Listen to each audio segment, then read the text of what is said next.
Hello, everyone, and welcome to another episode of Factional Fight Plays Worm Online. My name is Adam, and as you can see, I am all by my lonesome today. Um, somewhat on my lonesome because while Brian can't be with me here on the stream today, he is able to be in here in the game. So he's a little over there. He's looks like he's making a whole bunch of crates. And we can talk about what's going on there. Hey, and Drogos, thank you so much for that raid right at the beginning there.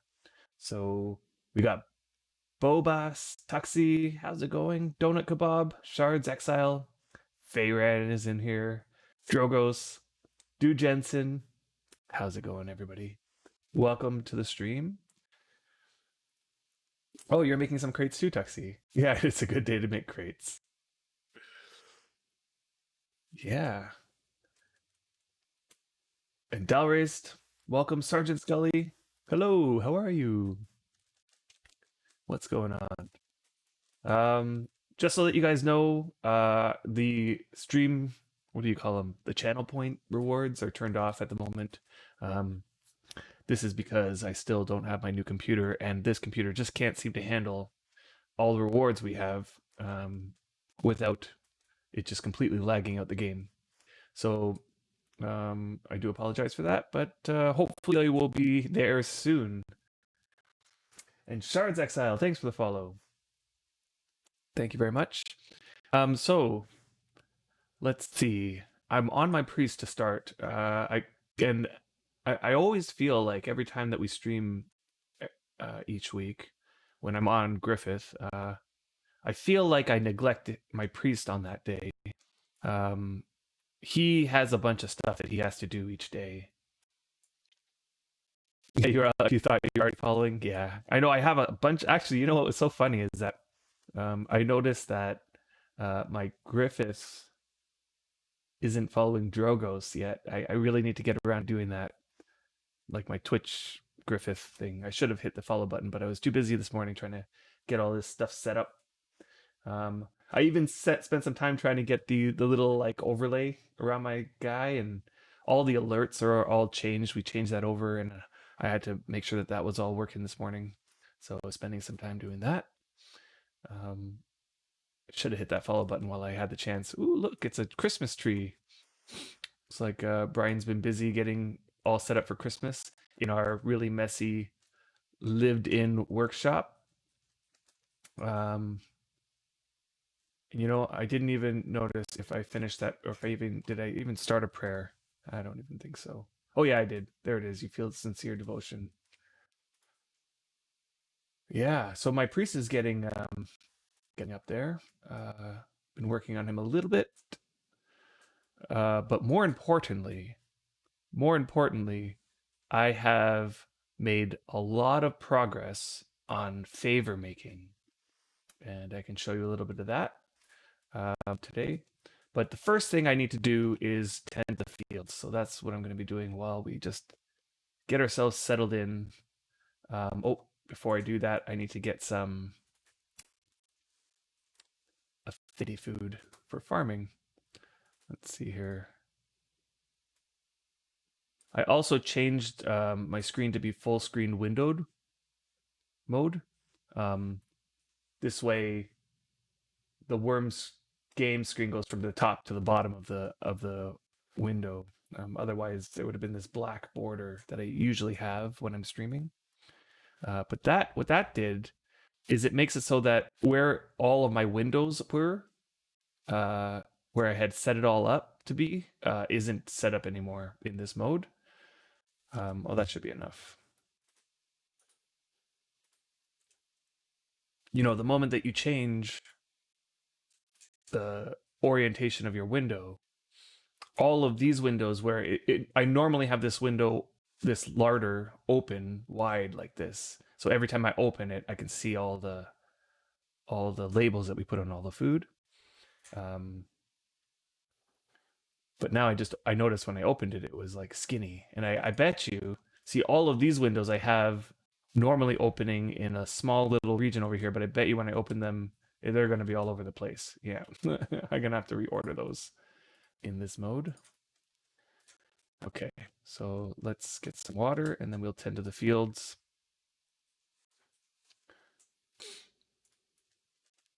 Yeah, this is my general play style, like schedule. Like this is what I generally do. I wake up on days where I can turn on Worm in the morning, like weekends, log on the priest, do a prayer, break the fields.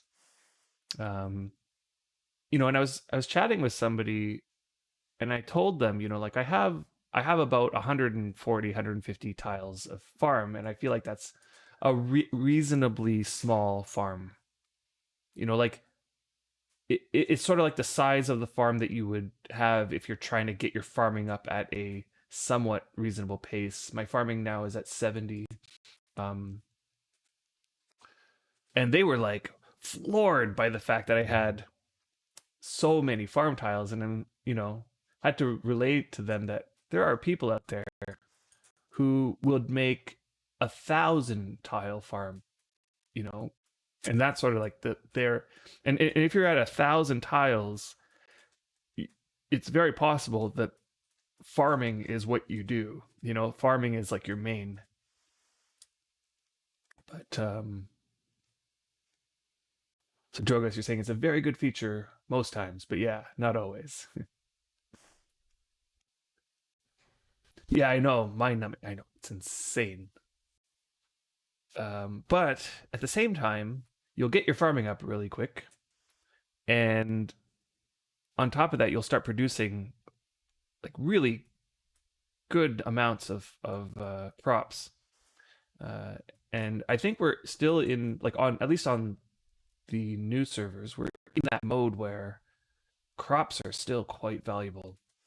Like having a large quantity of crops um, will definitely sell on the market if you price it right. Right at the beginning, crops were really valuable, like super. Like I remember it was like what, 4 silver for a crate, and I was just like, what? How is it 4 silver for a crate of crops? And hey, Hinkle, yeah, crops, yeah, crops. But as the time went on and more crops became available, the prices are definitely going down, and people are now selling them by the thousands. I'm not sure what the going rate is right now. It's definitely fluctuating and dropping quite drastically, but we're probably still in the region of 2 silver per thousand. Maybe 1.5 silver per thousand is probably in that range right now. Yeah, cotton prices were absolutely insane. Everybody was trying to build their boats. And Henkel, what type of crops? This is Wemp. Right now, I have I have actually 2 full fields of Wemp. Right, this farm here is 6 by 10. Sorry, it's 6 by, not 10. What is it? 12? 6 by 12? To count it out. But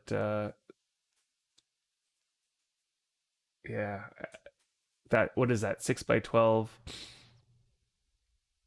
is 72 tiles. Plus up at the top there, we have another 12 tiles. So that's 84 tiles. And then at the other deed, we have a 10 by 7. So another 70 tiles there. Yeah, 1,000 Wemp, 1 to 2 silver. That's probably in the range where I think the prices are on the new servers. I could be totally off on that. But that's probably where it is. Okay, so you bought 2K cotton for 3.5 silver. Okay, yeah. So that's in that range, right? The other thing is that as the server progresses, people's skills are getting higher, and so the quality of the crops are getting higher, and that plays an important role in my particular interest in why I'm growing this Wemp, and that is favor making. So I want to talk about favor making a little bit as we go on, but it's probably better to show you than to tell you.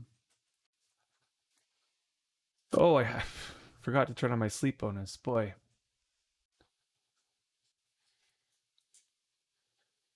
Yeah. Okay, just making sure everything. I should just take a moment just to think through this whole thing. Yep. And then the other thing that I should probably do is cast bleed some of my favor here while I'm just sitting here. I'm in the process of trying to make a whole bunch of enchanted horseshoes. Um, Horseshoes are one of those things that takes quite a long time. Not only do you need 4 horseshoes per horse, 15 there. So 4 horseshoes per horse. Each horseshoe first needs to be casted on and then needs to be improved. And horseshoes are one of those things that improving takes a lot longer. Um, and this might be something that some people don't know here, that there are items in this game that, when you're trying to improve them, take a lot longer than other items. Horseshoes are a prime example. Yeah, yeah, it's not just you, Tuxie. Yeah, it's there's certain items in this game um, where like you can imp 2 items side by side, just like improve one, then improve the other, then improve the other one, and then the other, and you just go back and forth between the two, and you'll see it like clear as day, that one is going up far faster than the other. Um, yeah. So horseshoes are one of those items. Needles, small anvils. Um, those are the blacksmithing ones that take extra long. I'm thinking. I'm not sure if I'm missing one there. Um, I know for fine carpentry, rope tools is that thing that just takes super long to imp. Um, so can you put your animals on the farm? Yes, you can, but yes, they might trample them. However, they only have a chance of trampling the farm tiles when they're in that first stage of seedling. Like when the farm tile is a seedling, there's a very small chance that the animal will come and eat the seedling and that'll get rid of them. But there is a benefit to having them eat the farm tile after seedling. Because if they eat the farm tile, like right now, if this horse grazed on that farm tile, not only would it get fed, but the farm tile itself will go back 1 stage. Okay, so instead of trampling it, it'll go back 1 stage. And actually, that's the regular mechanism for everything, right? Like if you put a animal on grass, grass has many stages. And if the animal eats the grass, then it just goes back 1 stage. Okay, that's why when the grass is at its very first stage and an animal eats it, it goes back 1 stage and that just turns it into dirt or packed dirt or whatever. Um, but when an animal eats a farm, crops, and making it go back a stage, there's a benefit to that.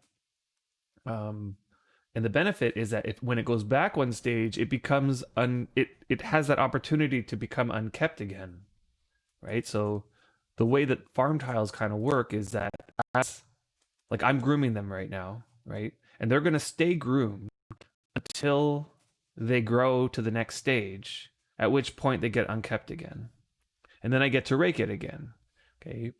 And every time you rake a tile, if you are successful, so not successful in the sense of you put it into order, you're always going to put the tile into order, but there's every action you have, there's a roll that happens in the background that you don't get to see. And that roll, if it's really high on the raking action, what it does is it increases the yield of the tile. Okay, so I'm going to show you with this one here. So this one's unkept, and when I examine it, because my farming is so high, it tells me about how many WEMP I'm going to get from it. So here it says I'm going to get 7. About what you see when it says about, it actually is always that number. You're always going to get 7. If I harvested right now, I get 7, right? But when I go and rake it, if I do a very good job here at raking it, which it's very possible I won't because I gotta repair my rake. Look at it, it's at 79 damage. Okay, I got a minute and 32 seconds of repairing. For which I think I'll keep my sleep bonus on just to get the repair skill. Yeah, that's okay. My priest needs repair skill. Okay, so where was I? So now that I raked it and I examine it, I now will get 8 from this tile now. Okay, because the field is now nicely groomed. That's a message that tells me I was pretty successful in my action there. Now that now is nicely groomed means I did not, or probably did not, get a skill tick on that one. I think there's a small chance. It's kind of weird how it works. I wish the numbers were a little bit more clear, but some people think that that's part of the charm of this game, is that the numbers are all hidden compared to most MMOs, which, most MMOs, the numbers are all apparent and upfront, and it allows you to metagame the whole thing. In Worm, everything is hidden, so in order to metagame things, you need to do a lot of testing and a lot of trial and error and guessing, and that adds a little bit of charm to the game because it makes it so that one person might have a theory in their mind about how things work and another person will have a conflicting theory, right? And then there's it creates this sort of point of contention in the community, which adds a little bit of flavor. Right, Dalrace, it gives you more of an excuse to play by feeling and leave the spreadsheets for work. Yeah. Yep. And there are people who spreadsheet this game up the wazoo. It's crazy. And or create programs that will keep track of numbers for them. And I'm the type of player who loves numbers. So anytime that there's a tool that can keep track of numbers, I am all for that tool. So I use Worm Assistant a lot to keep track of skilling, and I try to make sure that if I'm going to spend time grinding up my skilling, I kind of want to make sure that what I'm doing is at least in the ballpark of optimal. It doesn't have to be perfectly optimal, but as long as I'm not going to spend an hour and get half the skill that I would have gotten if I just made this slight tweak, at the beginning. For example, having the proper rake quality is extremely important when it comes to getting skill. So I'm doing this, and honestly, it is not optimal what I'm doing right now. I'm raking Wemp, which is really low difficulty. And because it's really low difficulty, I need the lowest quality rake I can possibly get in order to even get some skill from this. But my skill is so high that I am definitely not getting skill as often. Okay, and the reason is because I'm getting these messages too often. The field looks better after you're tending. The field is now tended. Actually, the field is now tended means I got a skill tick. But the field looks better after tending means I succeeded too much. I was too good at that action because my skill is so high and the difficulty is so low, even with the one quality rake.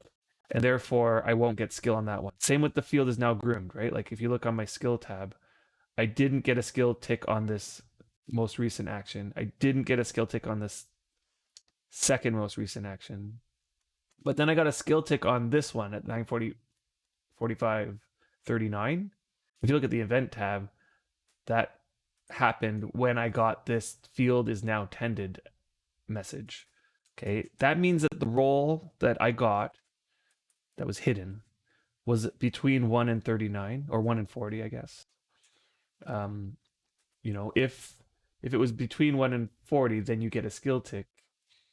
But otherwise you will not. Yeah, Worm loves ambiguity. Yeah, for sure. And endless opportunity for discussion and debate, for sure. This definitely causes, and it also causes people who are I think it's this, and they're so like adamant because their experience has told them this is the way, and they have this whole way of working in their mind. Now, part of what ruined that whole thing was that Worm Unlimited came out, and Worm Unlimited was a standalone client that people had the ability to access the code. So we had a whole bunch of people start looking into the code, start figuring out how things work. So a couple things that happened when that happened, like there was a really, really strongly held belief in the community that for priests, the characteristic soul depth and soul strength, these two played a role in casting. So for Venora priests, it was said that soul depth really helped your casting.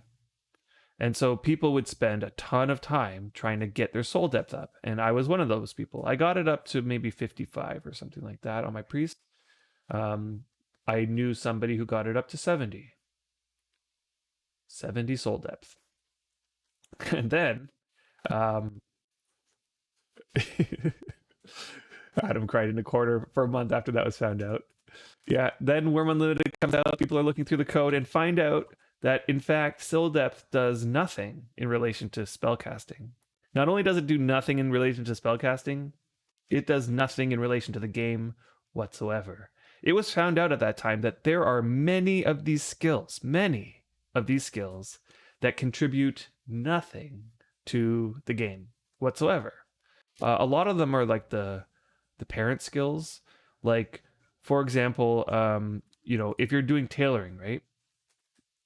That tailoring here, this skill, will not help you in your improvement of cloth items or leatherworking items. Like in the process of making leather items, your tailoring skill does not factor into that at all, and nor does it factor into anything really. There's a bunch of others like that, but the characteristics were found, like all like body, mind, and I feel like don't do anything either. I don't know. There's just like a bunch of stuff that happened there. Now, they did add something later that used soul depth. So it gave soul depth a use, and that is the making of certain kinds of ruins. Right. So Drogos, you're right. That unlimited code is not a true copy of online code, for sure. That there have been a lot of changes that has happened between the two that make them different. So, but what is true is that the Worm Unlimited code was very, very much similar to the Worm Online code.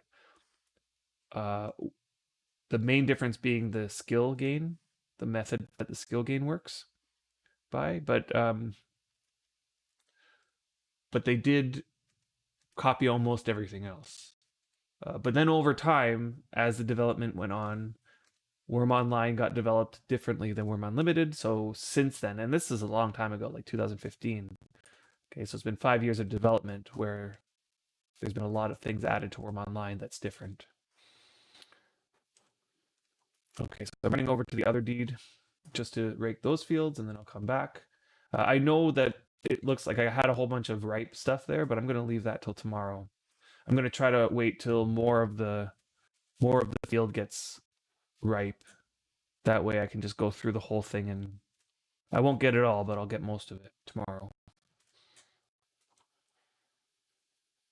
Yeah, soul depth. If you mention that in CA help for a clear answer, there'll be like 3 different answers. Yeah, totally. Because you got to remember, the CA help is just volunteer players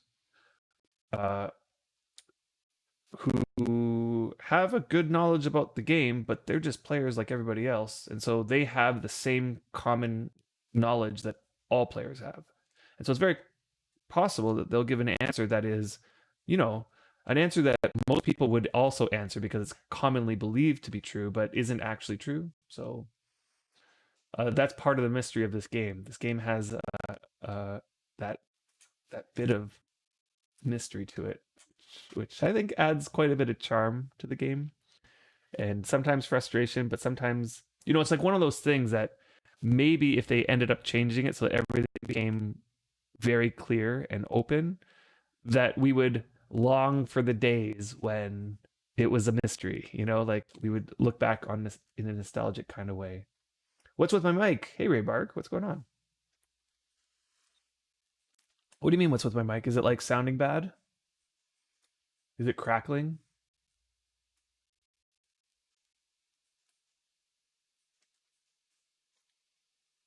It's popping every now and again. Okay. So the crackling is due to the fact that my computer sucks and it doesn't, run things. Oh, my sleep on this whole time.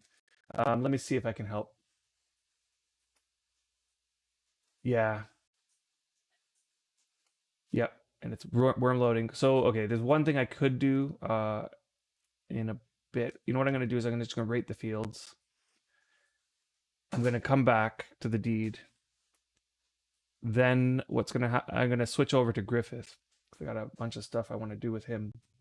And when I do that, I'll just turn down the settings a little bit. And let me just, while I'm here, I'm going to just do a couple more things. I'm going to close some things that I have open here.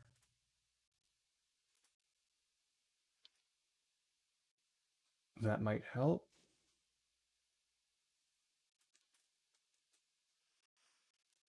One more thing. This might cause crackling. Just give it a second.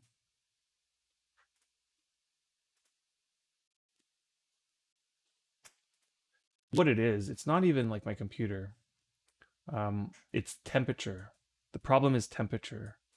I have a laptop, a gaming laptop, and at the time, it was good, and it, but it always kind of ran a little hot. It always like they say that Intel chips, can run well as long as it's under 100 degrees Celsius, and it stays under 100 degrees Celsius. But I don't believe for a second that if you're running above 90, that it's going to run well. And the problem is that as my computer has aged, it like the temperature kind of creeps up as as it gets taxed. Um, right now, I just checked the temperature and it was at 95. So yeah.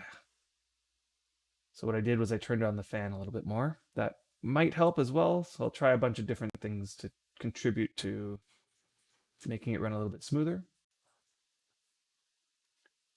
Okay, that was my second pray of the day. I think it was my third. I had done one when I first woke up, and then I logged him out. Oh, not many tiles are ripe. That's okay. Tomorrow will be the day I harvest everything, or whatever's ripe tomorrow. Let's turn back sleep bonus on. Yeah. Next computer for sure is a desktop. I kind of regret the laptop decision. At the time, my thought was I can. Here's the thing. At the time, we didn't have a finished basement, so we had limited space. I did have a desk, but I often liked playing Worm in front of the TV or in other places, and I was at the time I had a desktop which was in the basement, unfinished. So it was you can go back to the old videos and see the unfinished basement. But I found that I never really played on that. What I did was I played on my MacBook Air on the lowest settings because that MacBook Air wasn't the best at running Worm. And I would just play it like that, like on the really crappy graphics and on a tiny little 13-inch screen. And I actually enjoyed playing Worm that way because I had the ability of just taking it around with me. And so I was thinking at the time, I probably won't, if I buy a desktop, it's just going to be in the basement where I don't really want to be because it's unfinished and it's, old and dark and not pleasant. And I'd much rather be upstairs and be able to move my computer around wherever I want. So I ended up deciding on a laptop just for the portability of it. And it was fine. It ran my games fine for for quite a while. It was like, this laptop is going to be 5 years old in this new year, probably a few months from now. I think I got it in March or something like that. So in March it'll be 5 years old. And I did that, Raybark. I actually opened it up. I had to break that seal that said, you know, voids the warranty, but of course the warranty was already up. Um, I opened it all up, and actually, what's amazing was that there was like no dust anywhere in there. I was so surprised to find no dust. I literally opened up everything. I took the fan, the cooling unit off of the CPU. I looked underneath there. I applied a little thermal paste and everything, but the fan was no dust whatsoever in there. I was just amazed. I had my little spray, like that little spray bottle that blows air to get all the dust out of there. There was no dust. Yeah, maybe. Maybe. I think it might be a combination of that um, and that the laptop itself has like very little entryway for dust. It's all sucking air in from the bottom and blowing it out the back. And so as long as the space between the table and the computer doesn't have like the ability to get dust sucked underneath it, so as long as the table's nice and clean, then very, very little dust gets in there. I have it. I've always had it resting when I have it on my desk. I always have it resting on top of I got a cooling unit sort of thing. Like it's basically just a pad that has a fan that blows upwards. So I have it resting on that, and then it sucks that air in and blows it up the back. How's the crackling now? Is it still crackling every so often?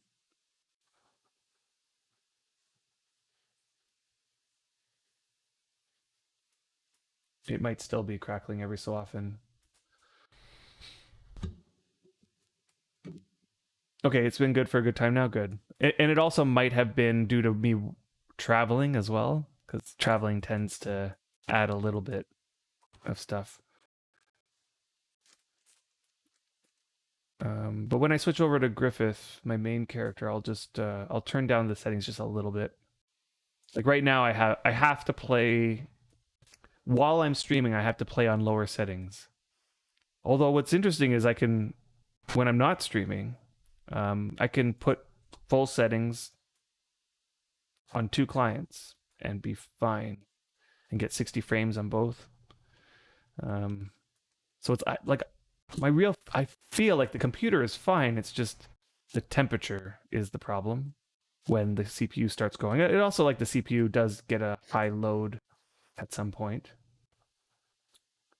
Yeah, if I stay in the same area, it's not crackling. Yeah, it's so weird. I feel like I'm one of the only people who get this issue. I've never seen a streamer have this crackling issue.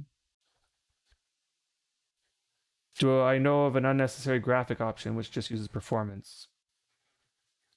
Um, yeah, there's a few. There's a few options that you can turn down. I mean, everything is going to change something about the way the game looks. But there's some settings that you can probably do without. Like, for example, I have the water setting down, like the water reflections and things. You can see it's very bland colored. Thanks for the follow, Hinkle.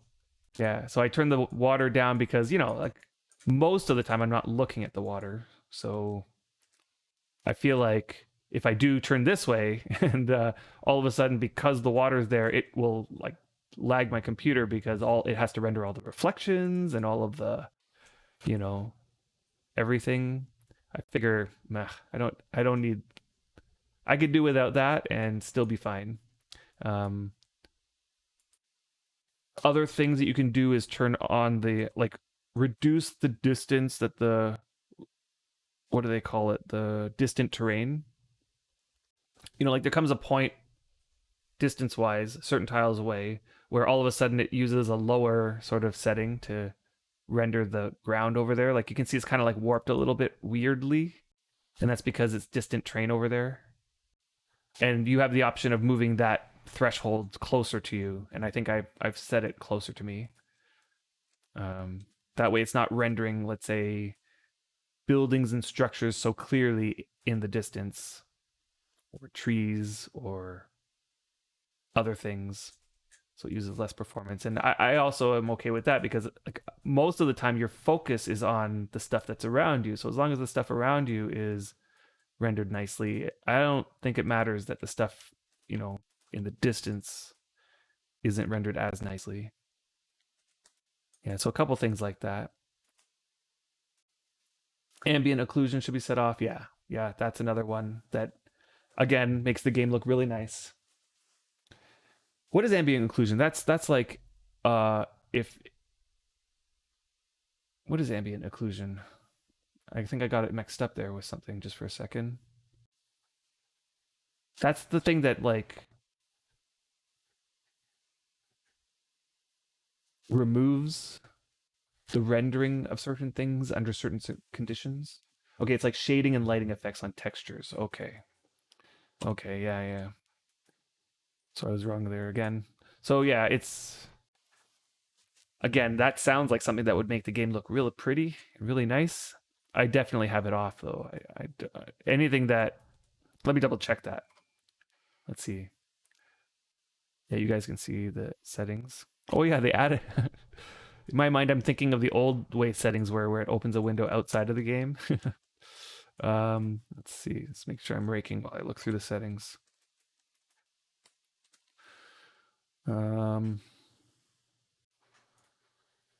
occlusion probably is in the advanced settings or post processing, one or the other. Yeah. Okay, yeah, ambient occlusion, slow, exclamation mark. Simulates shadows near geometry corners. Okay, yeah. I have it set to medium. I wonder, like, if I set that to off, how does that change the game? Or will that not work until I get a restart?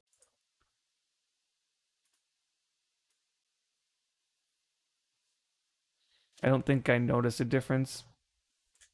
It's hard to tell. One thing I wish they added there. Yeah, it's a restart job. Yeah. What they should add is something that where it says some settings changes won't apply. It should kind of tell you maybe in these tooltips whether or not this is one of those things that will not would require a restart, right? Because there's some things where you can actually just change it and it changes just fine. Yeah, you can see I have everything set on medium.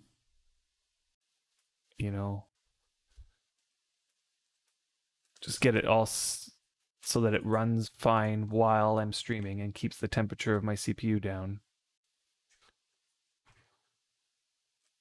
Because honestly, I really do think it's the temperature that's the main issue. If the setting itself isn't that noticeable on Worm, except during fall, where I suddenly lose 30 frames per second having it on. Yeah. Yep. Although, once I get my new computer, I will be turning everything up for funsies to make it look all nice and pretty.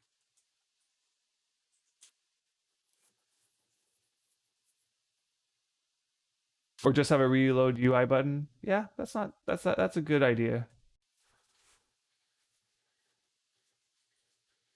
And like re-render the world.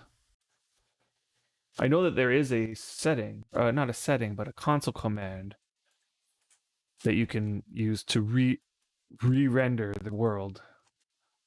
Just can't remember what it is off the top of my head. Yeah, it's a bit lazy of the devs to put that red text with some option. Yeah, the text also there when you have not touched anything, so it won't even pop up when you have changed something that needs restarting. Yeah, yeah.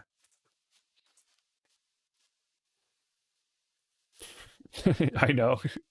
They easily could have just it would have taken not much effort to just put a little thing on the tooltip that says this setting requires a restart. There it is. Set option to no world render false. Yeah. I used to use that on my Mac to run more than one client, because that Mac could not run more than one client unless one of the clients had the world rendered off. And so all you see is a black screen but all the UI, like all the windows are open. Okay, so I would get myself into a position where I could do everything in the windows. I would just be imping something, for example, or I just need my inventory. I don't need the world. And I would just turn the world render off and queue up my actions and alt tab to the other character. Okay, let's turn off my sleep bonus. Yeah, sermons and impelongs. Yeah, with a garbage computer, exactly. Yeah. So have you checked under the tree for a big square box that could be a new computer yet? um, I do have. I wonder if I can lift it up here.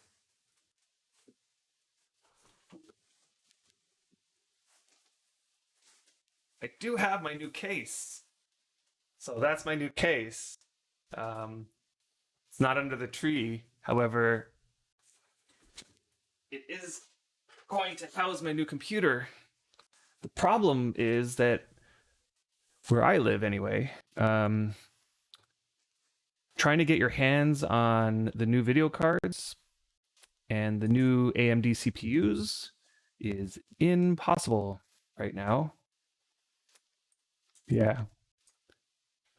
I don't know what is going on with that and why it's taking so long for these graphics cards to hit the shelves. I know they're right now probably going through all the waitlist people who have put their names down. I contemplated putting my name down on the waitlist, but the problem was that all the stores in my area, what they do is you first have to pay up front, so you have to pay all your money, buy the item to put your name on the waitlist, and once it's there, you gotta wait for that store to get stock. So if you're in that situation, you have your money down and you're waiting for that store to get in stock, but then the other store that's on the other side of town gets stock, you're screwed. You can't go and buy it from that store now. You have to wait till this store gets it. And from what I'm noticing is that it's very, very unpredictable what store is going to get stock.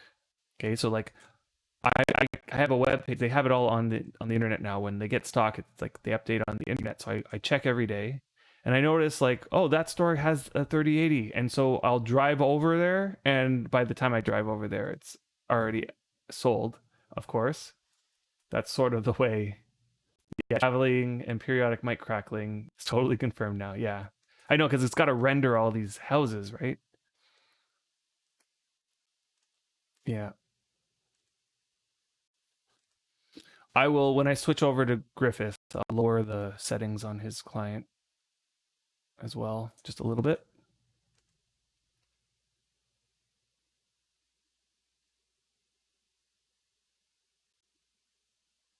Okay, so when it comes to CPU, what you did was looked at power consumption and ended up with AMD Ryzen 7 3700X processor. It's cheap, uses low power, and it's barely under load with many worm clients, OBS, etc., etc. Okay, right, so I have my eyes set on the AMD Ryzen 9, the 5800X, which is the new processor that was just released. I also considered the AMD Ryzen 7 50 whatever it is 5700, I think. Like I was debating between the two. The price difference where I live is about $150.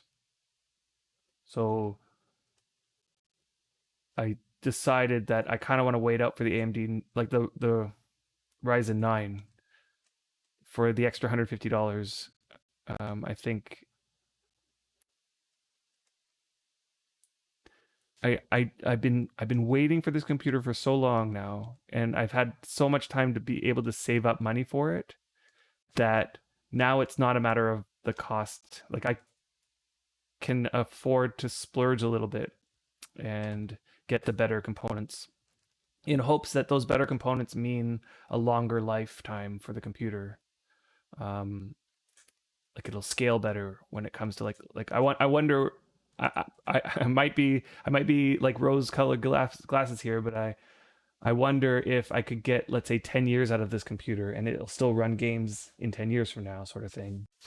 Potentially, maybe with like a couple update components, maybe add more RAM or whatever. But but yeah. Okay, but remember the basics of physics. Power consumption means computing power. That's why laptop performance is best to be seen from looking at the size of the charger unit. I see. Yeah. What's funny is that my charger unit is like this honking massive thing. Yeah. I hate Serene. Yeah, I hope I get the parts soon too. I know it's taking a while, but um yeah, and CPUs hold a bit nowadays, but GPUs not that much. Yeah. It is possible that because I'm also holding out for the NVIDIA 3080. And it is possible, you're right, that the GPU might not hold out that much. Like I think my cousin, he had upgraded his GPU to a 2070 not that long ago, and but he's playing it on a computer it's an i7, but I think it's first generation i7. Yet it's still perfectly fine. Like it still runs games fine and everything. So yeah, what you're saying sounds about right. You always suggest shopping by motherboard. You can always future proof yourself with a decent motherboard. Right. So I haven't decided on the motherboard either yet. I figure I'm going to wait because if I have to wait for the CPU anyway, it may come down to like, let's say I have to wait till February, which is a possibility for the CPU. It may be that like a newer motherboard that is more whatever might come out before then. So if I buy a motherboard now and then later I realize, oh, look at this new motherboard that just came out. I should have waited and bought that one. So I'm just waiting on the motherboard um, instead of buying that right now. But every other component besides the motherboard, the GPU, and the CPU. Oh, and the cooling unit. I don't have a cooling unit either.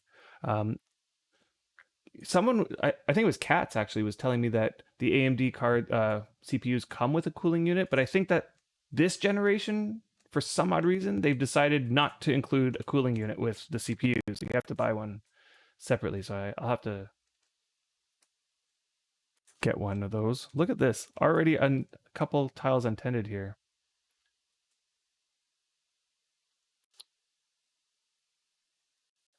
All right. So here we go. I'm going to pray one more time. I wonder if it's been another 20 minutes. I didn't set my timer, so we'll just have to see. Be careful with the new motherboard and CPUs. Some boards need to be flashed with a new BIOS. Some motherboards have a way to do it with the new CPU. Some you need to use an old CPU first. Interesting. Okay, well, I'll have to play that one by ear. Your box is unchanged since 2014. You might get 10 years out of this. Awesome. Yeah, but you put over 2,000 euros into the box. Yep. Yep. And that's about where I'm going to be. So yeah, I do hope to get about 10 years out of it.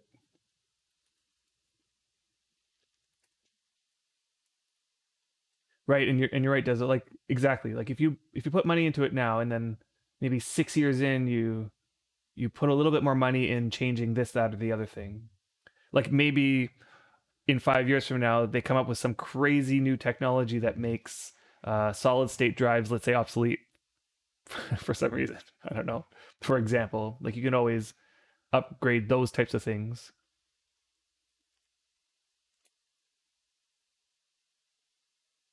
Yeah. And again, this is all, I don't know 100% sure that they don't come with stock cooling. This is just what I've been told. I've been told by my cousin who's also looking to upgrade his first gen i7. He's looking to also get the AMD Ryzen 9. He was telling me that he doesn't think they come with stock cooling anymore. Okay, you got the 3070 with max worm graphics, OBS software rendering mode. Yeah.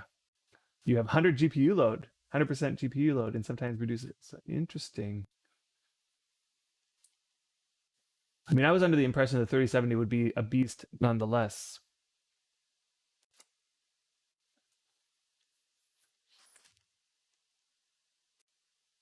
Okay, so yours did actually come with a CPU fan, and you have the 5600X. Okay, okay.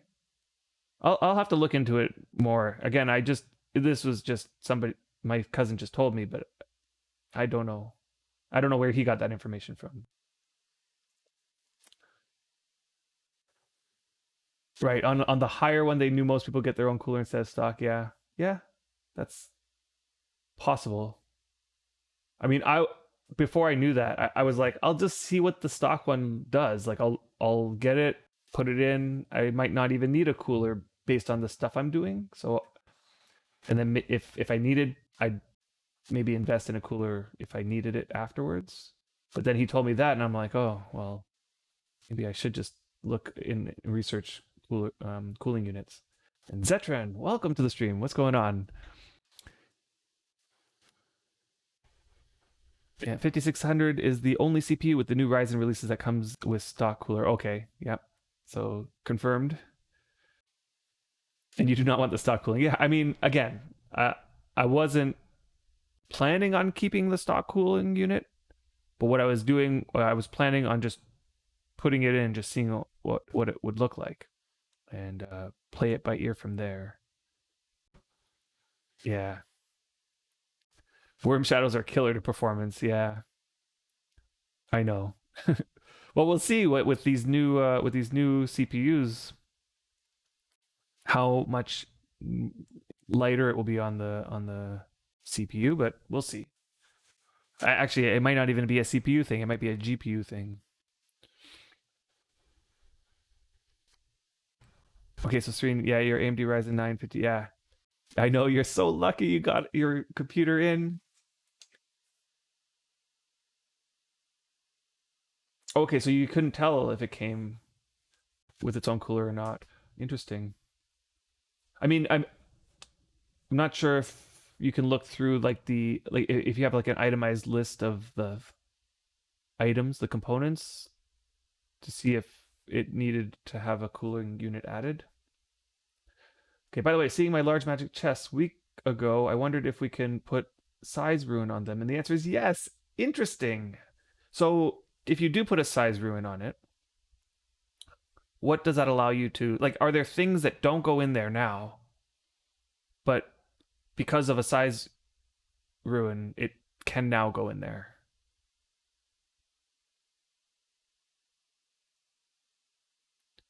Okay, Serene, you had to choose a cooler, yeah. You think shadows and animations are handled by the CPU, which so interesting how Worm decides to do these sorts of things. But whatever. Yeah, okay. Okay, so you have that cooling unit. Okay. I know nothing about cooling units. I mean, all I know, I watched one video about how the fan coolers versus liquid coolers, that it seems like the fan coolers are if just as good, if not better in some instances than the liquid coolers. So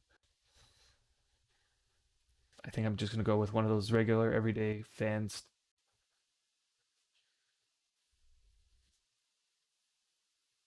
Okay, for a good air cooler, the Noctua NHD. Let me take. I'm just gonna grab that and look at pricing on that sort of thing because I'm not. I'm not sure if I'm willing to put in hundreds of dollars into a cooling unit, but we'll see if the store near me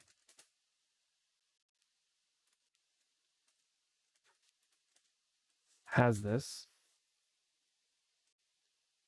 Oh, it's actually not so bad. It's 140, $140. Oh yeah, and you know, I actually the video that I watched showed this particular one as being the one that outperformed the liquid coolers. And for $140, that's not terrible. So if I can wait for that to go on sale, and I have time now, that I'll just check on it every day. Thanks for the suggestion. I'll definitely take that advice. I'll do a little bit more research because I also as Shard Exiles point out, fans go brrr. I definitely want silence, as much silence as I can get. So I'll look at that sort of stuff.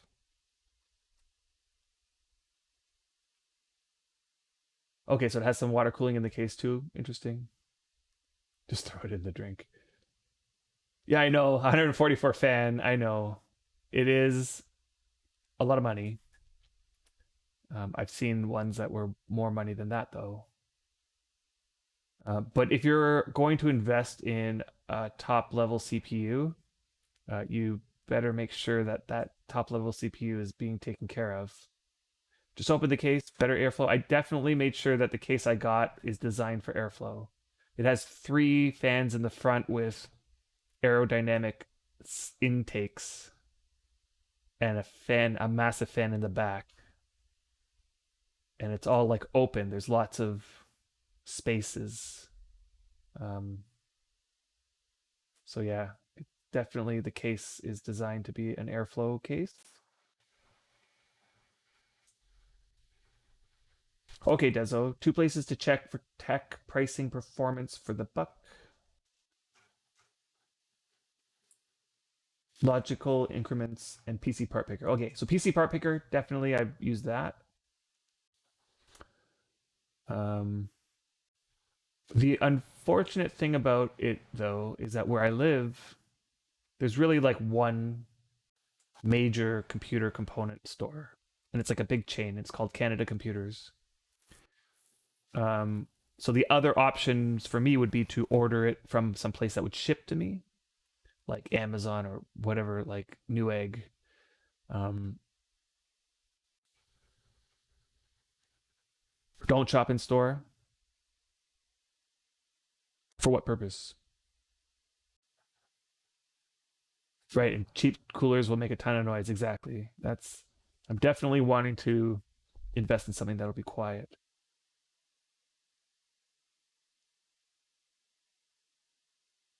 So why not shop in store? What's the argument there?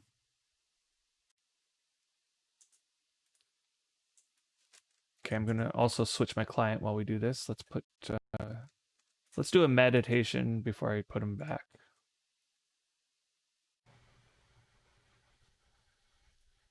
Yes, except for the store that I shop at, they definitely price match. So if you find an online deal that's better, they'll price match it. But also the other thing to consider is that I don't live in the States, so it might be a much bigger difference in the States when it comes to competition between places. Um, I live in Canada where there's a lot less competition amongst the stores. And this store that I shop at will price match so long as it's another place that I could buy it here in Canada. Like it'll have to be a place that I can ship to Canada. Um, so yeah.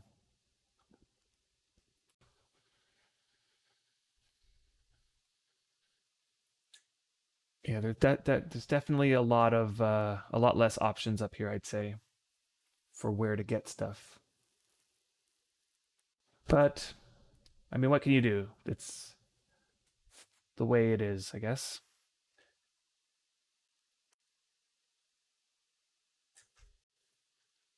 Okay, I want to make sure I turn on my sleep bonus the moment we get near the ending here, so I got to keep my attention on that. Okay, and maybe I'll lay out some plans about what I'm going to do once I get onto Griffith. Um, so I recently used up all his sleep bonus, grinding out some blacksmithing and mining, and I do have a bunch of sleep powders that came with the 12-month premium that I purchased when it was on sale, and I used 1 or 2 of them. Oh, focus. Oh, 1 second. Look at that. And I didn't get a tick. Oh well. And so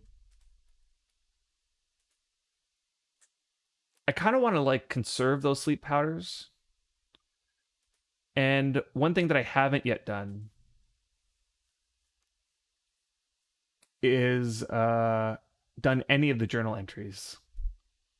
I mean, I've done a bunch of the entries, but I haven't finished any of the tiers or anything like that. So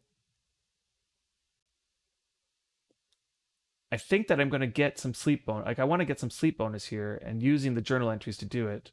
And I have a couple like easy picking fruits here where I could just go and do something quick and get an hour sleep bonus. So I'm going to do that, get a bit of sleep bonus, and then I'm going to do some skilling.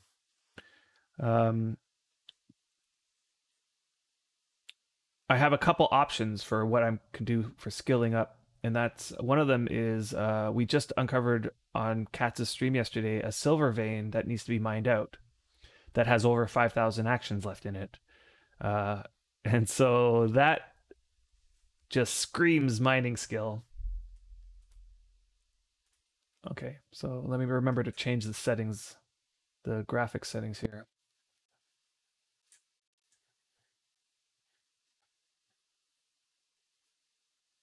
There's possibly going to be a lot of crackling here. Depends on how hot my computer is loading this up. So maybe I'll just not talk through the loading. Change my settings here. And hey, Esham, what's going on? Welcome.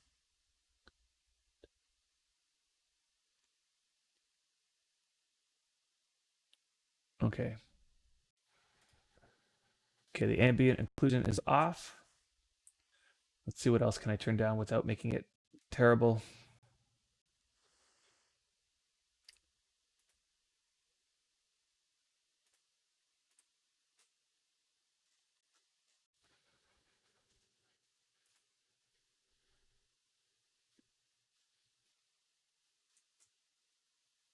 I don't think it's going to do anything. I'm turning the volumetric fog off, but I think it's off as long as you don't have the ambient occlusion or something.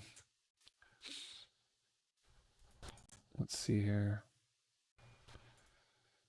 I'll turn down the shadow detail.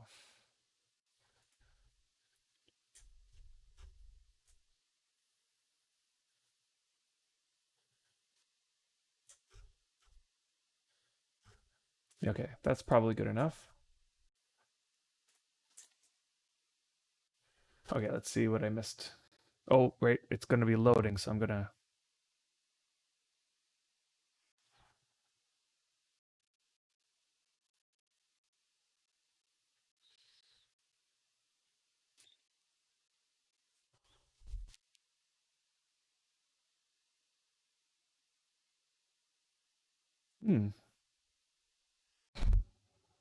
I just got linked a message about the Jupiter-Saturn conjunction. They're going to be in alignment soon. I've been keeping track of that, looking at them every day. I don't know if you guys noticed, but Jupiter and Saturn are going to get the closest that they're going to be in our lifetime anyway. They'll be right next to each other. They're going to be, so like, like the size of the moon in the sky. So cut that distance in half. And they're going to be closer, just closer than that to each other very shortly. Let me just catch up with what you guys are saying though, and then so full global cast on EXO today. Yeah, but I'm on the news servers, so I won't be able to get EXO even if I did have a foe, which I don't because everything's Venora. You need to catapult, kill something, and pop 3 hours sleep bonus. Yeah. Damage the creature first, just end its life with the catapult later, right? Greybarg took me 1 hour to kill a pig with a catapult and a rock. Yep. Like, is that one of the journal entries to kill something with a catapult? Catapulting task, yeah. I'll have to look at that. Closest in 800 years, yep. Mm-hmm. It's crazy.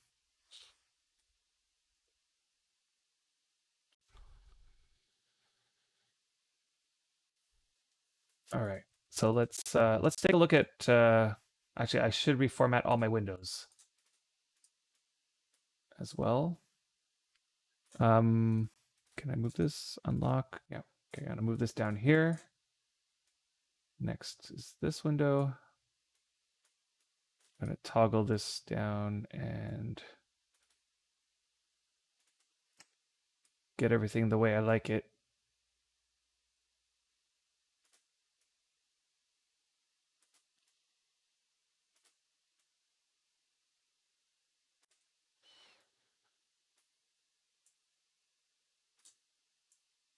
Let's see, does that fit there? Oh yeah, plenty of space. Let's put that right up here. Let's widen that. Let's give it a little bit more space for the event window.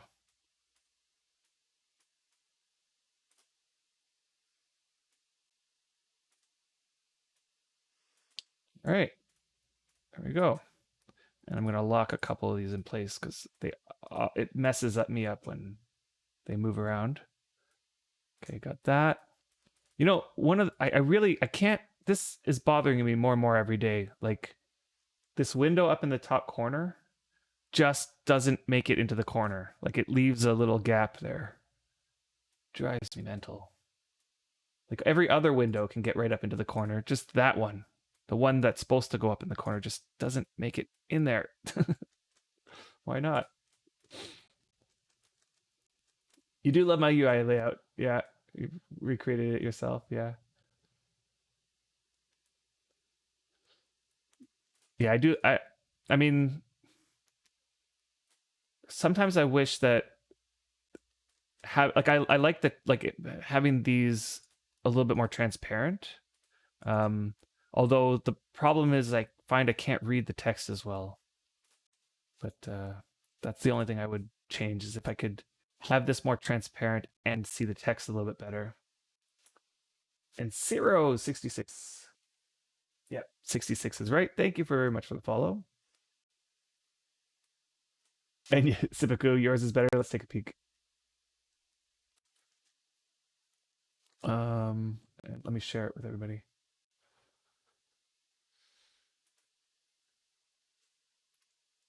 Let's move that web browser a little bit into the center, and I'm going to also put it above me. Let's do that. Okay. So yeah, let me see here. Similar. I mean, similar in the sense that you have the windows at the bottom, and you put the tool belt here. The tool belt, I like having the small tool belt, mostly because I never use the mouse to click it. I just use my keybinds to click it. So it's better for me to just have it as small as possible. Same with the compass. I like that as small as possible. You have your target window over here. That's an interesting place for it. And you put your inventory down there. Yeah.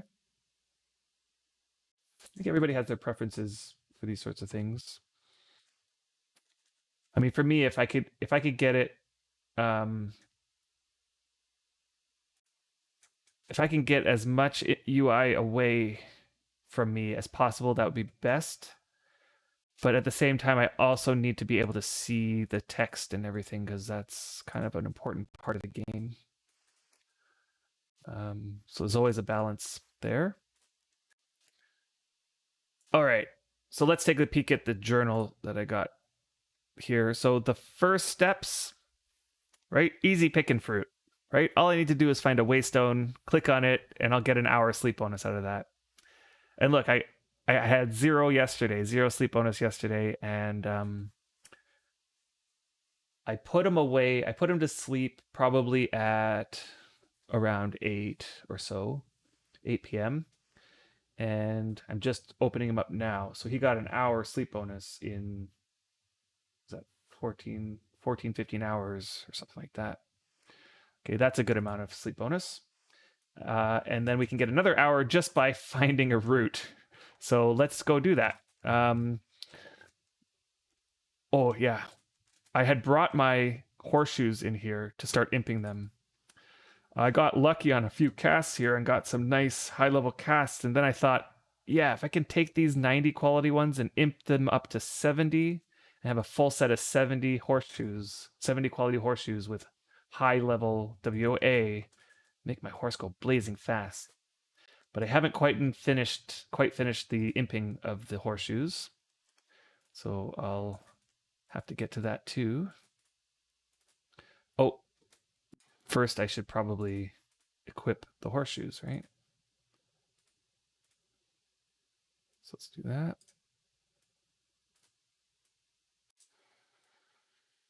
And let's take a... I could probably do with a better saddle too, now that I can cast some WOA a little bit more reliably. All right, let's see. How fast can you go, little guy? 28. I mean, with my old set of horseshoes, he was able to go 29. So there might be like an extra speed boost here that he can get. He or she. Is it he? Yeah, it's a he.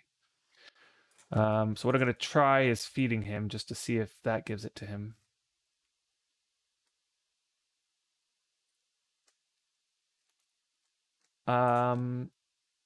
Let's see here what you guys are saying. So typically you say you have the favorite number underneath the toolbar and the fight window to close clicking on stuff. Yeah, okay. Okay, that's fair. Interesting. Okay, so does every character need his own Christmas tree, or can we get the gifts on every Christmas tree? I think you can get the gift on every Christmas tree, so we only need one, and we all can get the gift from it. Yeah. Groom it. Okay, that's a possibility, except for my priest is the groomer. I am not. I don't even have a grooming brush on this guy.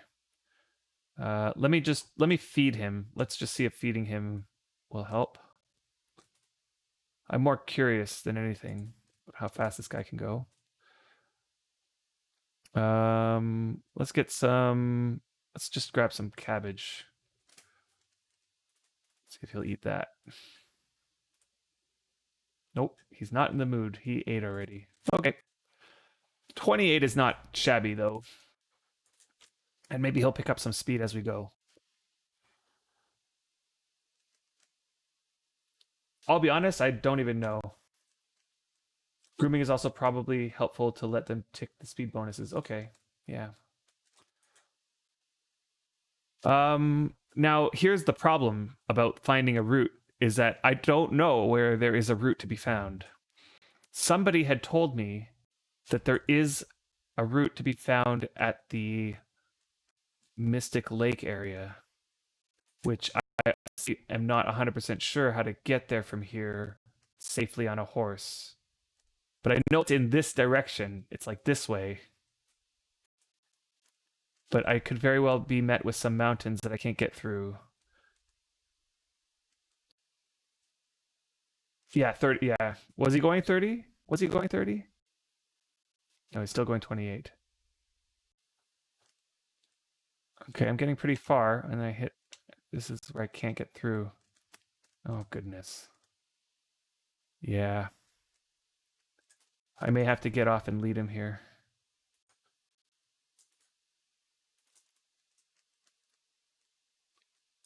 Is this Deed?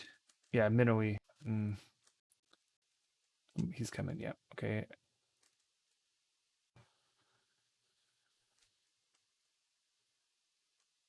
Okay, so he was going 30. Awesome. Look at that. Look at this, like, man. Okay, so I'm not going to be able to go this way, actually, it looks like. Unless I swim, which I don't know if I want to do that. I don't think I'll make it. And I don't know if I can climb up to the top here. You know what? Let's just go back. I know a better way. And I don't know if there's anybody in here. Serene, do you know if there is a route to be found over by the Mystic Lake Deed? Somebody had mentioned that there was, but it could be just one of those things where I get there and there isn't one.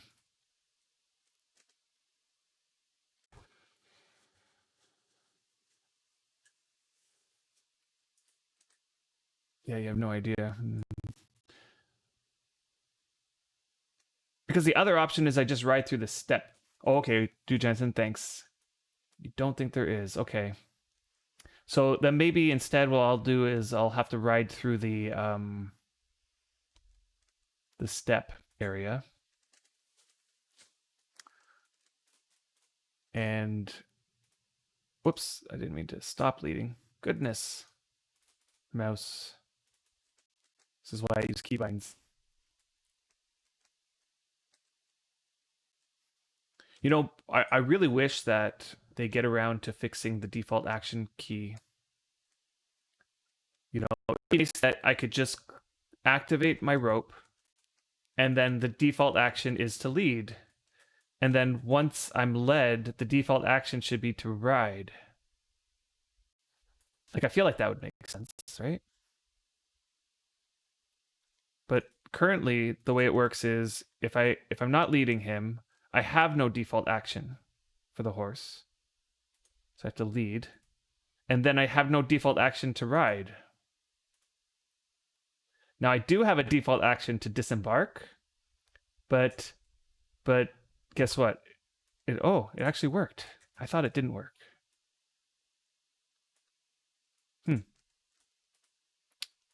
Under some circumstances, it seems like the disembark off of a horse doesn't work unless they fixed it. Maybe they fixed it.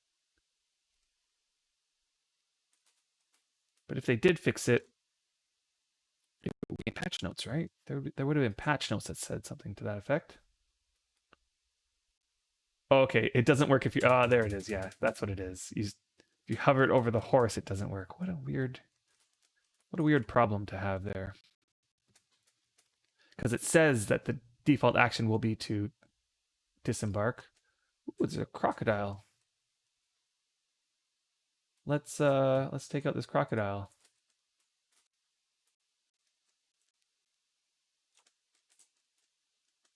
Get some leather from it, maybe. Yeah, worm. I know.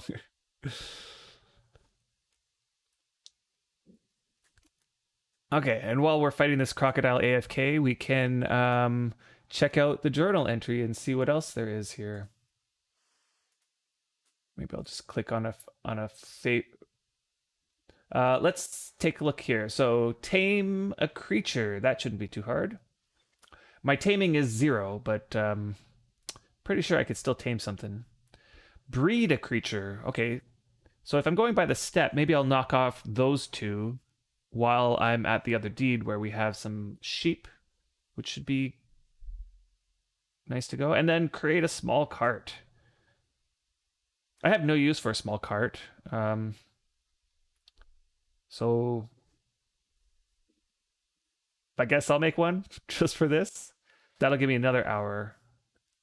And oh, this one's 2 hours. Ugh, I don't want to do that.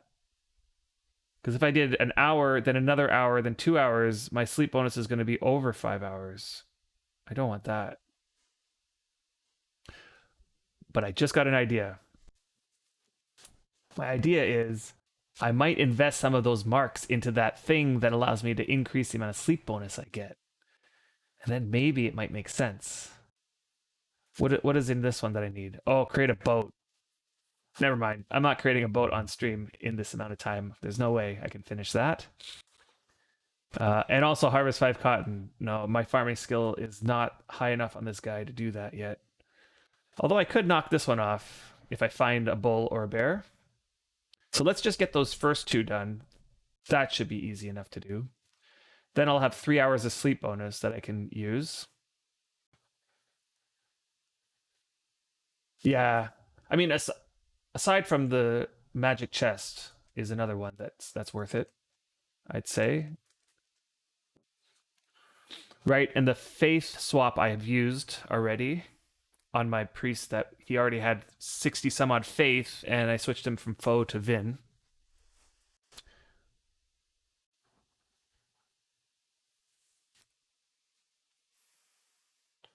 So a week after you got your erupted tile, you AFK ran your priest into it and came back to a death screen. Oh, man. Oh, and this one got... The word impregnated wasn't allowed by the bot. That's okay. Let me go back up because I feel like I missed stuff here.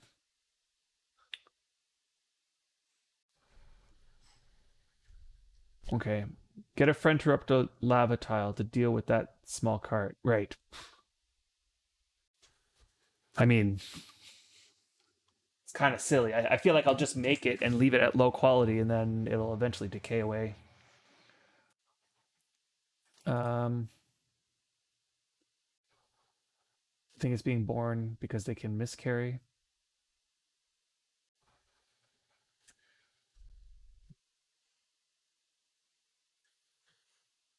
Breed a creature, rip. It would take a week unless the impregnation counts.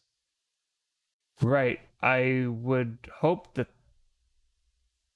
the impregnation counts, not the actual, you know, birth of it. At least I'm hoping. Hey, Socrates. Welcome, welcome.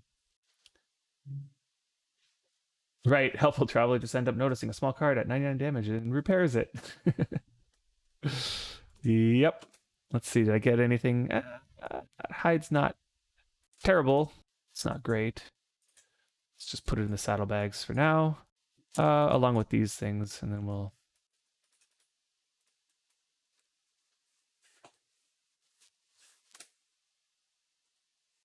Yeah. All right, let's keep going on our journey to find a route.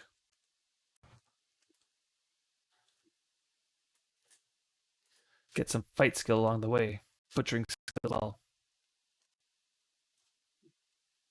Let's see. What did I get? So that Crocs give 0.1 now. Well, sorry, 0.01. Fight skill. That's not bad. One fight skill. Once, I don't know if you noticed, but once you hit 70, it's like there's a massive drop off in skill gain for fight skill. So 0.01 is really good. I did bring some water along with me. Let's drink that.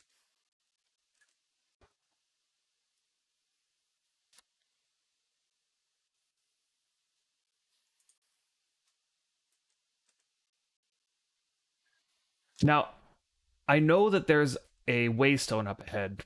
The problem with it, though, is it's not connected to a deed. Like I think there's a waystone, a bunch of cat's eyes, and another waystone, but both waystones are not on deed, and therefore you can't use it to find a route.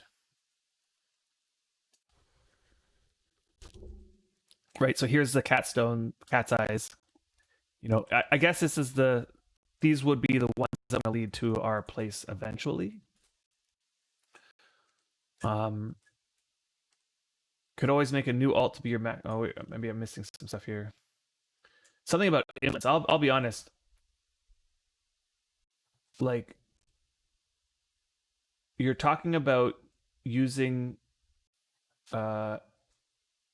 mag influence for something. What is this? Sipiku with the alter change is relatively easy to elevate the influence power of mag domain wherever. Yeah, but the hard part is getting a mag alter in the first place. Who's mag? Yeah, I guess you could. Yeah, I guess the response was you could just make an alt and do that. Okay, talking about fight skill, kinda. Is range combat any good? I've not seen a soul do it. What's your opinion on the skill? I've never used ranged. It's a lot of effort.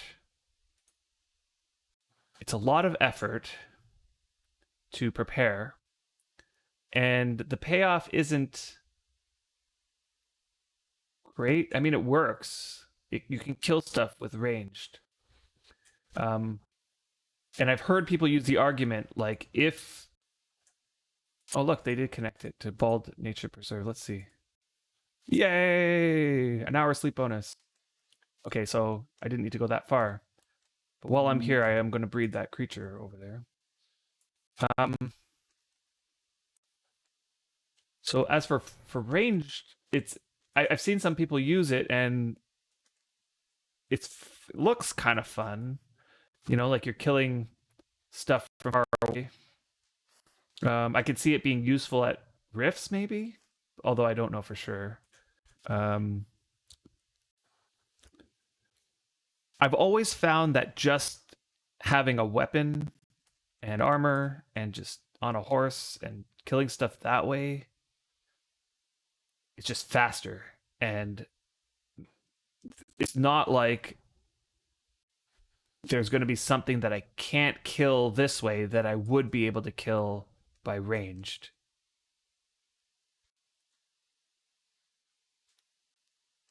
And I wonder if I don't know. I don't know. It might be. It might be. I would say that if you're interested in it, do a little bit of research and maybe try it out a little bit. Um, but in my opinion, it could do with some reworking to make it a little bit more balanced. Okay, so let's see. What exactly do I have to do here? I have to tame a creature. Let's see. I have a sickle somewhere here. Do I have it on my tool belt? Yeah, I do. Okay, so let's just grab some grass, which I have 9-4.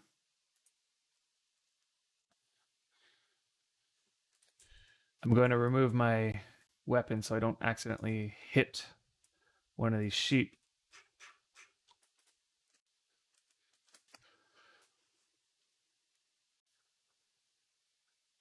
Okay, so once we get another hour of sleep bonus, that'll be enough to start, let's say, getting some mining skill or blacksmithing skill. I haven't decided yet.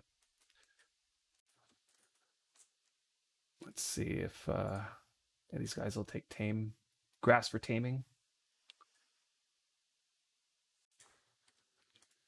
I haven't done a lick of taming yet. I might have tamed a horse once just to get some gear on it before we were able to brand.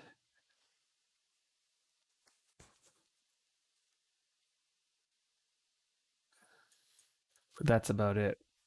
And I might not. Let's see. Let's see. Did I? Let's take a peek. Nope. Animal taming 0. So maybe I didn't.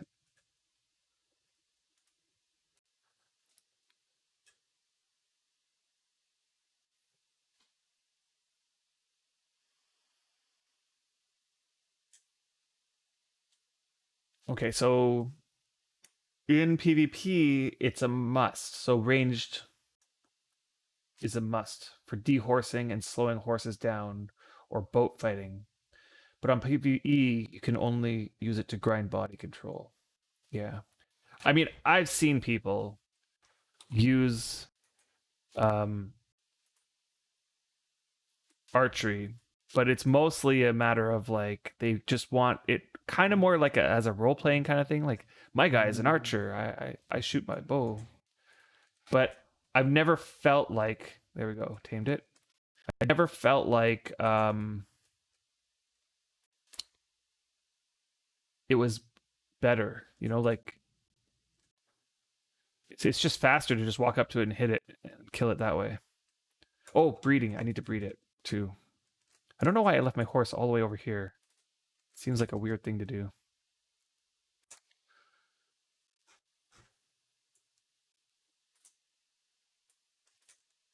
Okay, let's leave him here.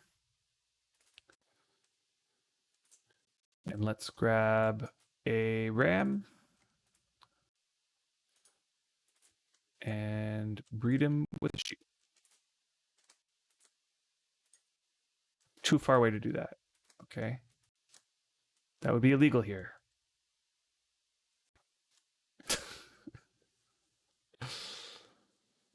uh, okay. So give me 1 second here.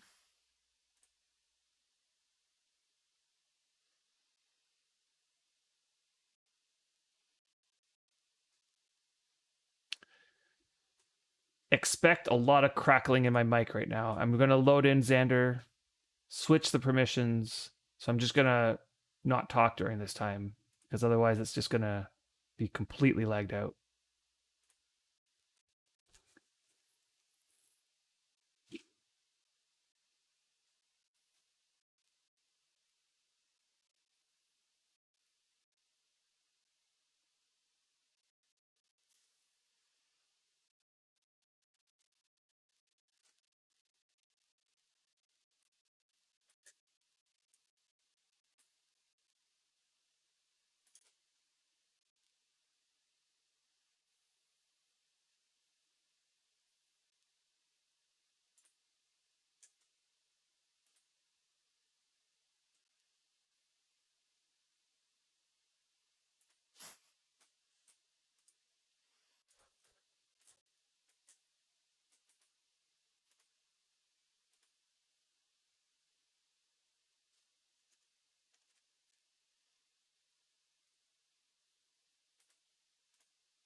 I wonder how my mic is now. Is it like super crackly? It may not be. I don't know. But mic is perfect actually. Okay, good. All good. I have Xander staring at the ground right now, and he's logging off. He takes a minute to log off because he's not a part of that deed.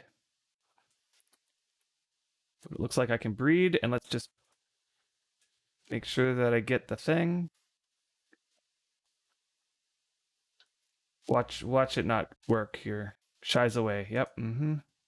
Okay. Got a couple other sheep here. Let's take this ram and breed with this sheep. Nobody put Xander in the corner.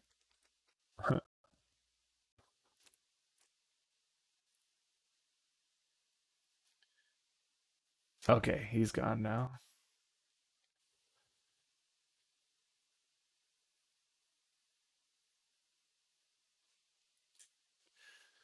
So one thing I wanted to chat about was I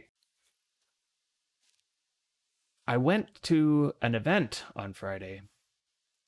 Uh, Zulatek, who is another worm streamer, um, went ahead and had an event, which is really cool. A lot of fun. It was a. Oops, that's not what I wanted to do. It was a white elephant event. Yeah, I know. I think this one's too young to breed, right? Yeah. And this one I already tried. I think. I think I only have two sheep in this pen that have the ability to be bred. Okay, let's do a hell horse then.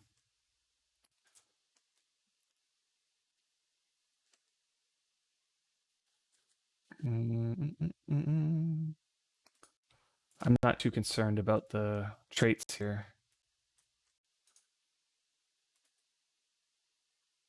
And hope I don't die in here.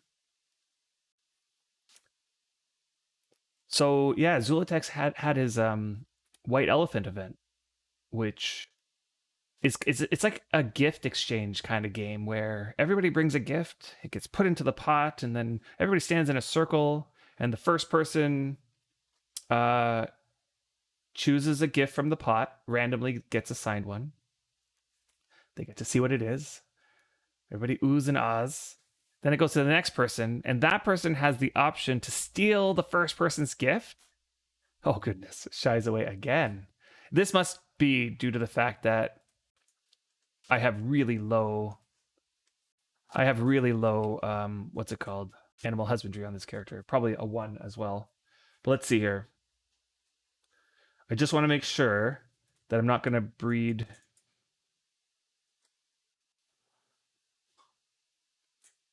So this one here, the father is an old fat hell horse. Oh, both of these are old fat hell horses. How am I going to know the difference?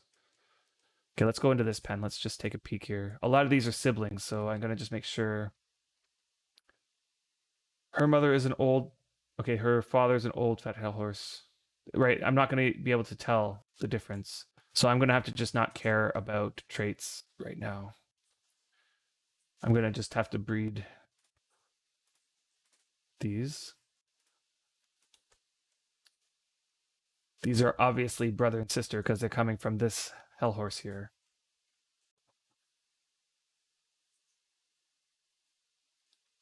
Yeah, so it goes around in this circle. Let me get through this story.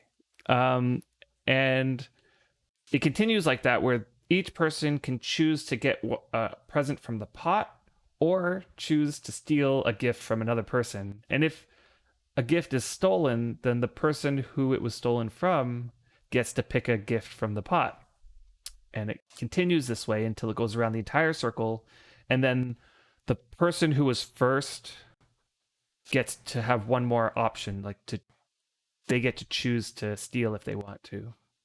And the person who was first was randomly chosen, and all the gifts were randomly chosen. The actual event was super fun. Like, everybody had an idea of exactly kind of what kind of gifts were there, and there was some mystery gifts as well. Another shy. I wonder what my chances are here. Probably very low. Let's see here. These are both females. That's female. Okay, so these are all females. Let me grab this horse. Isn't it crazy how I haven't been attacked yet?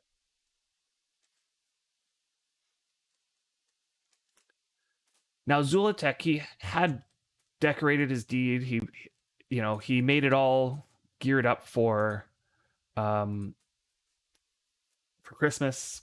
He had Christmas trees all over the place. Because it wasn't winter and the devs haven't um, turned on the winter textures yet, he had a clever solution, which was to clump a whole bunch of ash together to make big piles of ash and then drop them all over the place to make little piles of snow, and he used those to decorate areas. Oh my gosh. I am not doing well at this. He even had Santa there, which was a lot of fun. Okay, all of these are females. All right, let's put you back. Let's put you back. One of these has got to work. One of these combinations. And while I'm at it, I'm going to show you. I'm going to show you one picture here. Let me see if I can find it.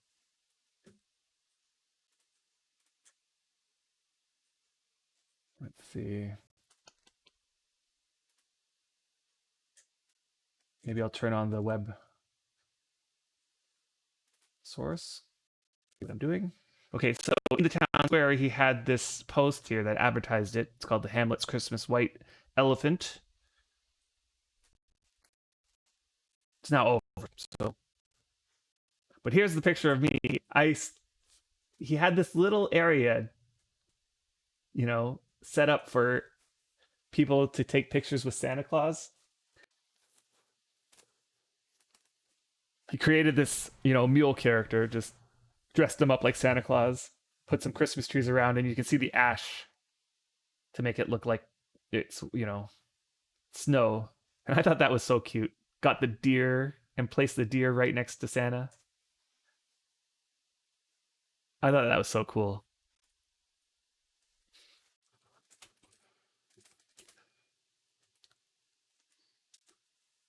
Yeah.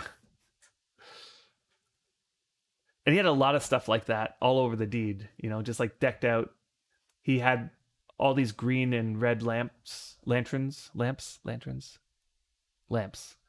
green and red lamps all over the place to make it all festive. Yeah, and there was tons of the white ash all over the place. Like he must have had to, you know, collect tons of ash for that. I thought that was so cool. And we got a neighbor. Our neighbor is chatting away here. Let's see here. Get rid of that. Not really. Trying to complete a journal entry for breeding animals. Thought I'd try a few here. Although trying is not going so well. Not going so well at all. I think I've tried both of my male hell horses. All the rest are female, is it? She. Oh, and I did try one male that was in here. Let's see, how many males are in here? These are all females. Except for this guy. For whom I already tried, I think. So, yeah. Billy Lightning is not in the mood. I did see a wild one.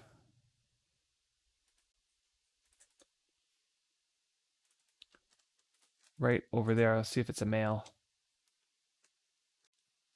White Powder King. Yeah, I do enjoy watching a little bit of Zulatek here and there. It's a female. And that's a male. Gosh, I have the opposite problem with the hell horses and the sheep. I have Not enough female sheep. Not enough male hell horses.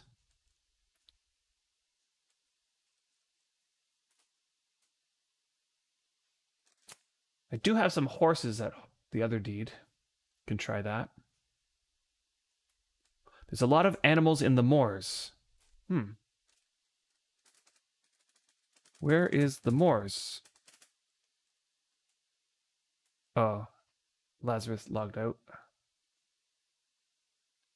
If they're not in the mood, they can try feeding. Yeah, but I think that if you attempt to breed and they fail, they get put into that mode where they can't be bred again. You can't try again for another half hour. I don't think any amount of grooming or feeding is going to help that.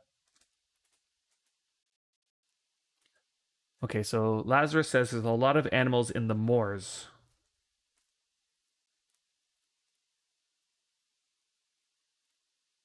Yeah, if it's just that they're hungry, exactly. Yeah, if it's just that they're hungry. Like honestly, it's due to the fact that my animal husbandry skill is like 1.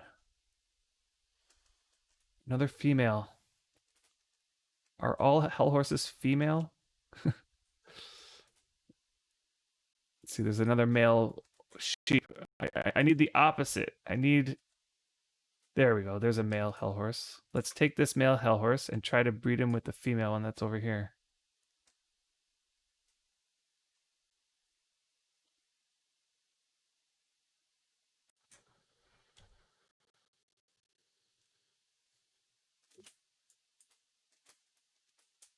Am I still eating?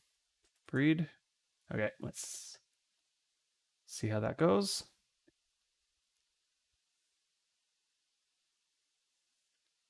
Like, even though my animal husbandry is 1, I still feel like I should have a chance at successfully breeding.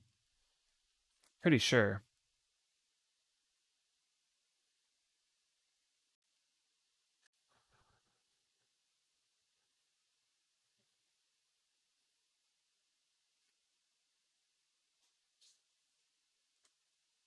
Ah. Yep. Ah, there we go. I got it. Okay, so now all that's left is to build a small cart.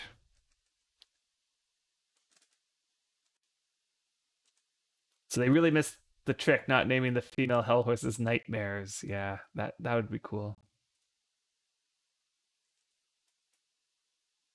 Okay, and let's just double check. Yep, it got so just for the record, you don't need to wait for the animal to be born for you to get the journal entry. Seems you get the journal entry as it is.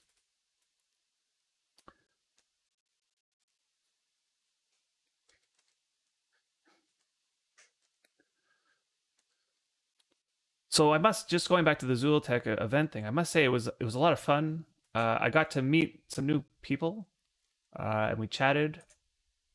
I did end up joining their voice channel and chatting with them, with Zultech and one of his deed mates. Actually, 2 of his deed mates, and that was fun.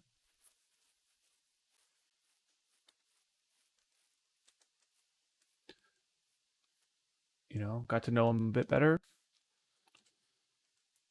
Found out something about him, although I don't know if I want to share it on stream. It was a funny little story. I'll say this: it turns out he was a fan of Factional Fight since the Autumn Twilight days back on Deliverance. Found that out.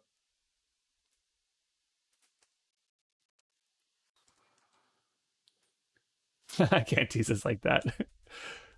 Says the guy who already knows.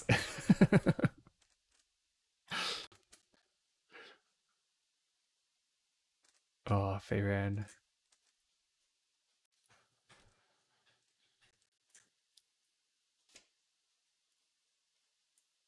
Yeah, but it was interesting to know, to find that out, that he was just, a long time of our show. because what's interesting is that he always seems to play it cool when it comes to this sort of stuff, but he told me that it's like inside he was so giddy when I jumped into voice chat with him, you know. So you've watched our YouTube videos for such a long time, but never actually played Worm until a few months ago. Interesting. So what brought you to our YouTube videos, if not for the fact that you play Worm? Like, were you interested in the game long before you played it? And like, if you were watching our videos, you know, Casper's and ours, and play this game that you couldn't get into. I see. That's fair. It definitely takes some time to get into it. You're right.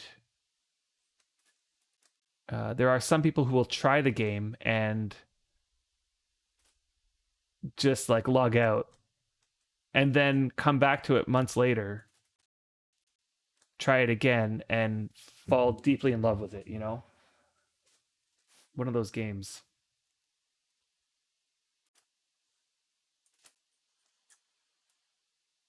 Oh, that's already in my armor, and I'll just equip that. And let's now make a cart. So let's see, what do we got here? I know I made some shafts yesterday. So let's take, I don't even know how many I need. Take 15 of those. Planks, we definitely have some planks in here. Not enough though. Where did all our planks go? I think our planks were put in one of the carts, now I think about it. Because we're in that house over there, so we'll see how many we have left.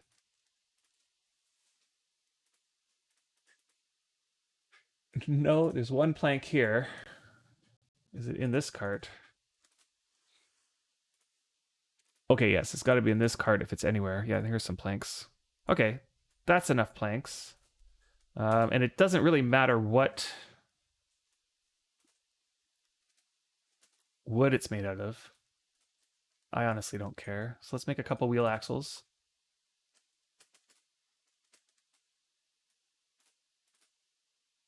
Actually, I only need to make one wheel axle, so let's make a couple wheels. Let's do that.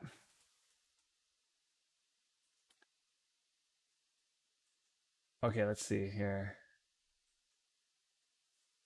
Yep, you tried on multiple occasions. This time something just clicked. Yeah, it's like one of those things. This game has that sort of baked in.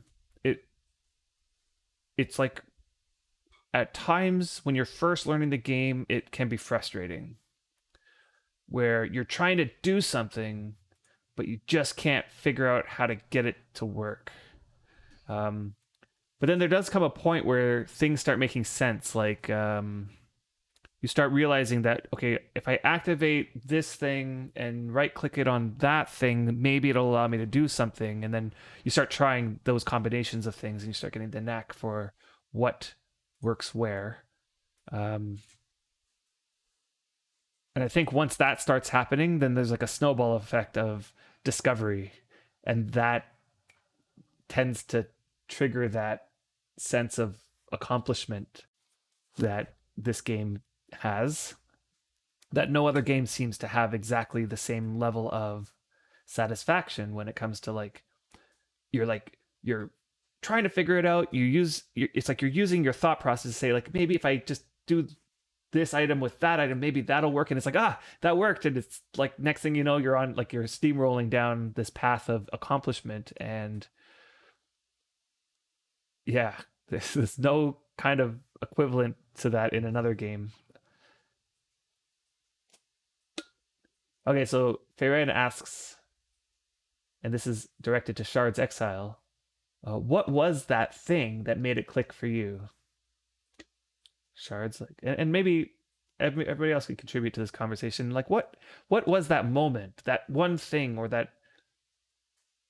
maybe that game feature, or maybe it was an experience that you had? What was it, that thing that you experienced that thing, and next thing you know, you're like hooked. You knew that this game was the game.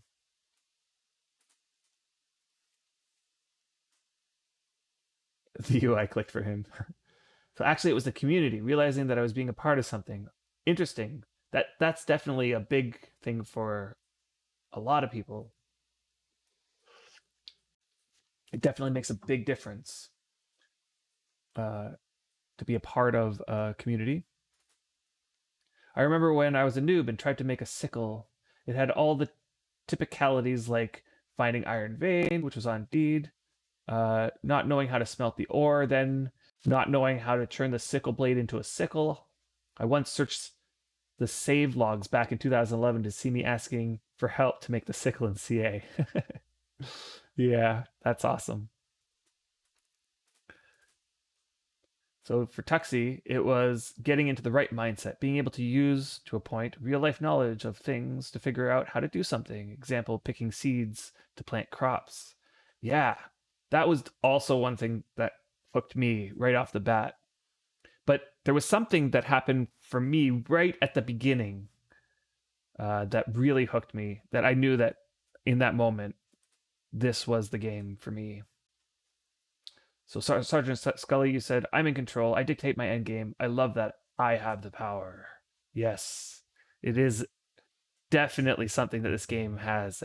It's like the open-ended sandbox nature of the game that gives you that sense that there is no direction that you have to take, but there's lots of directions that you can take, and you get to choose. No global skill cap. That's a good feature for this game, you know? The moment you heard there was no global skill cap, you said, I'm sold. Yeah, that definitely is an appealing feature. Not many other games have that. Um, that, where you can do almost anything. So for me, the moment that I knew that this was the game for me, and this is such a silly thing, it was such a small experience, but it was the thing that hooked me. And that was when I realized that you walk slower when you go uphill than when you're on a flat surface, or that there was certain tiles for which you walk slower on. That was it. Once I saw that, I'm like, if a game has that much like intricacy to it, man, what else is there, you know? Yeah, those details exactly. And it was in the old tutorial, right? It was one of the first things you encounter in the old tutorial.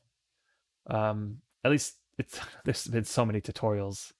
Um, but the one where the first little bit you're walking through like this little area with fences and there's like little house there and but the first thing you do is you have to go into this area and walk up a hill, and the first hill you can walk up but it's slower, and then the second hill you have to turn your climb on in order to get over it. Yeah, just that first instant of going into the tutorial and seeing that, I was just like, wow, this game, man. I like, what's this here? He-Man transformation. I have the power. Like I wondered, I was actually having trouble here with sound.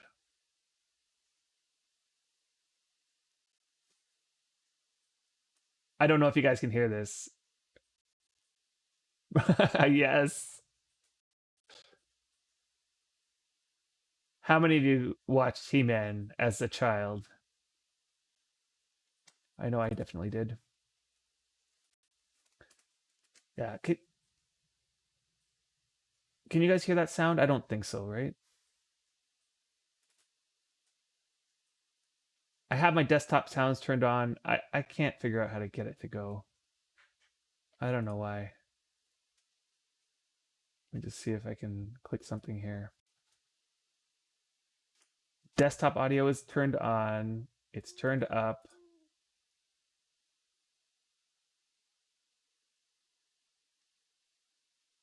No. The browser volume is on. I heard it. Right? I was able to hear it. I can hear my desktop. I can hear my game sounds, but I'm pretty sure you guys can't hear it, and it's because OBS is not detecting my desktop audio. It's like that volume bar is not moving. And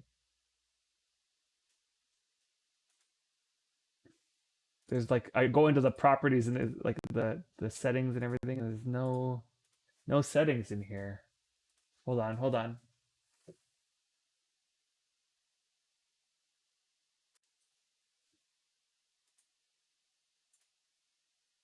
Did that work?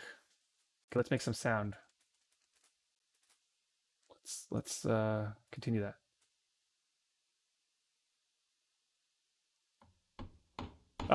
It's working. It's working. Okay, so it's that the default sound output was not the one I was using. Okay, so let's create small cart. All right, and just for funsies, we'll play that again because that's fun.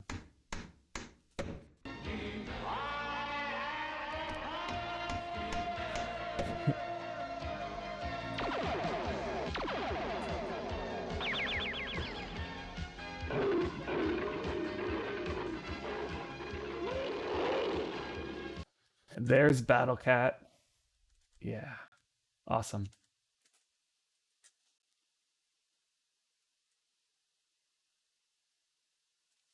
Okay, so Shards XL, you're asking, when did I start playing?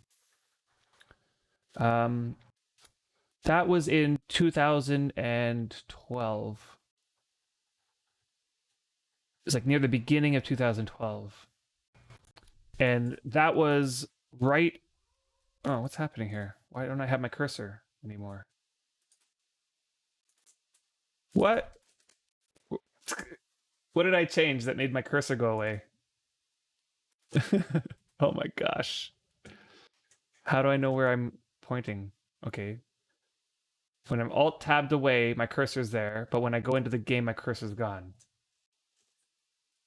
Turn off the browser. Oh, yes. Turn off the browser. But you see how my cursor's gone now? Oh, it's there. That's so weird. Is it just because the browser was on? That the cursor's not there? That makes no sense. That makes no sense. Well, at least it'll remind me that the browser's on. I'm pretty certain that that didn't happen before. I've had situations where my browser was on and I had no idea. You guys know. You got, most of you guys have seen that.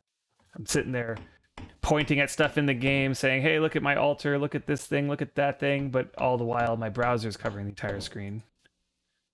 So it's weird that this time it's not like that.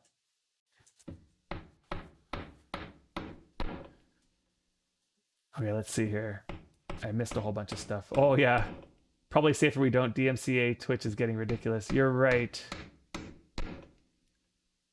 Although, I'm not sure if that'll get flagged. Okay, so I started. The last thing I answered was, when did I start playing? So 2012. This was right after Deliverance opened up. Deliverance and Exodus opened up at the same time.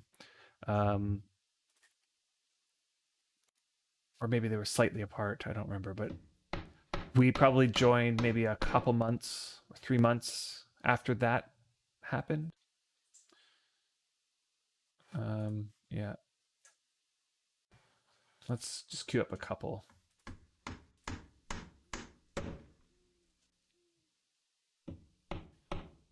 You're old enough to have He-Man as an integral part of your childhood Saturday mornings. Yeah, totally. Sunday mornings for me. Like in Canada, and I don't know if it's similar in other places, probably in the States as well. Sunday morning was the morning for cartoons. You know, this was back when television had like 20 channels, and every Sunday morning it was like every channel was playing cartoons. You were a Thundercats kid? Totally. I was also a Thundercats kid. Yeah, He-Man was something I had to watch on Saturday mornings before Transformers started. Yeah. Has the craft window open but still uses the menu to craft a small cart. Yeah, I know. I mean, it's like I always weigh the amount of time it takes. So like if I wanted to use the crafting window, I'd have to move all the stuff over to the crafting window and it would be just for one action. So in that situation, it's just easier to right click one and left click the other. What's happening here? Oh, wow. This is far easier than I thought it was going to be. I'm expecting it to be closer to like a large cart. Whoops.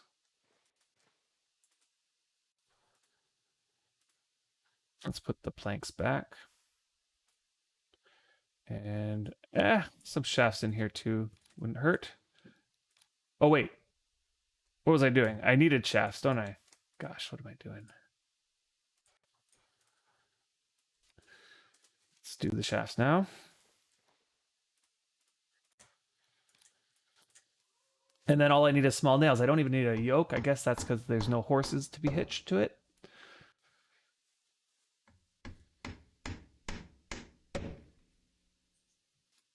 Okay.